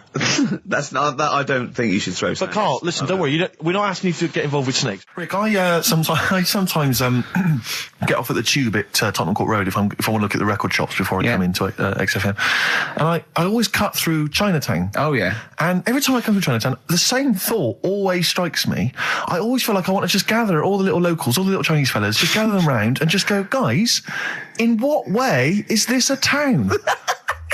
It's not, is it? This is not, at best, what you've got here is a novelty street. Yeah, Gerrard Street is not a town, no, mate. it's not a town. You've had this here for like 100 years. It's not expanding. Yeah, yeah. You can't just call it Chinatown and claim it's a town. If I was them though and you do it, I go, what are you talking about? It is a town. It is a town. It's our town. It is a town. It's our town. We got all lots of stuff. Where's your church? Where's your mayor? We got a betting shop. Not enough. It is. See, all you've got here is restaurants. No, No. Got a little supermarket with snacks.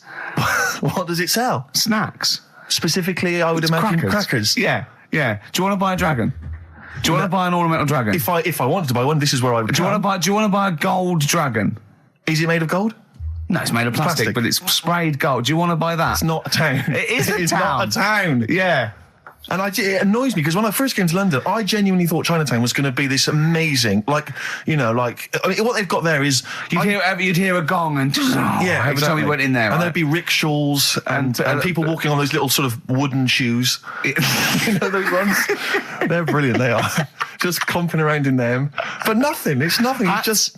Yeah, exactly. Yeah. It just reminds me of, have you ever been to any of those sort of museums? You tend to have them up north where they've got like, you sort of sit in a little cart and it sort of rides you through kind of, I don't know, it might be, Newcastle, the Victorian era. Yeah. Can I have half a pound of those sweets, please? Exactly. Of course you can. If there was some animatronic then, it would just be an exhibit. Yeah. Although their concession to being 100 years ago is that there's some scales in the shop and there's a horse outside. Yeah. That's it. That's it, exactly. Yeah. The traditional sounds and smells of old England. And the voice of going, of course, there was no television. Exactly. Amazing. Yeah. Amazing. Brilliant. Yeah. Welcome to Chinatown. Ding, ding, ding, ding, ding, ding. So it's not, it's a good point. Is that a piece of traditional music? Ding, ding, ding, ding, ding. Yeah. Is that some traditional Chinese music, or is that music that someone in this country wrote, thinking it sounded like Chinese music? I think it was the Vapors, wasn't it? Oh, is that what it is? That? That's the music. But are you sure they didn't take that from some other source? It's that pentatonic scale, isn't it? What is it called? It's the black notes on the piano. Right, that's the one I can play along with EastEnders.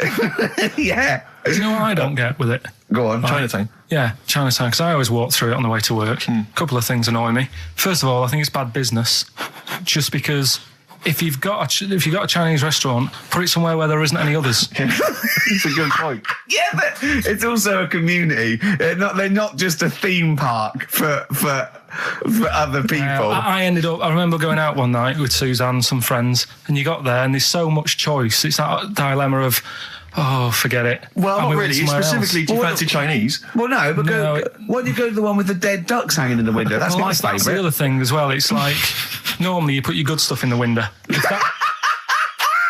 that's what's in the window, yeah. Right? Yeah. And the other thing that annoys me, walking through it today, there's always lard on the floor. What, in the street? In the street. It is, honestly. I'm scared I'm going to slip over. It's because all the restaurants and that. But why is it? That's another point. Well, it's not oozing out of the restaurants. No, but why is it? I don't know what they do. Careful. Listen, no, but why is That's why they used to wear those little wooden shoes. We've got... No, but the thing is as well, they try and wash it with water, which doesn't work with lard, and it's like oil. Famously, yeah. Do you know what I mean? Even I know that. Yeah, you've got to scrub it. So, you think sorted that out. Yeah. You think they'd know, wouldn't you? Yeah. Right. Anyway, thanks for your thoughts on Chinatown, Carl.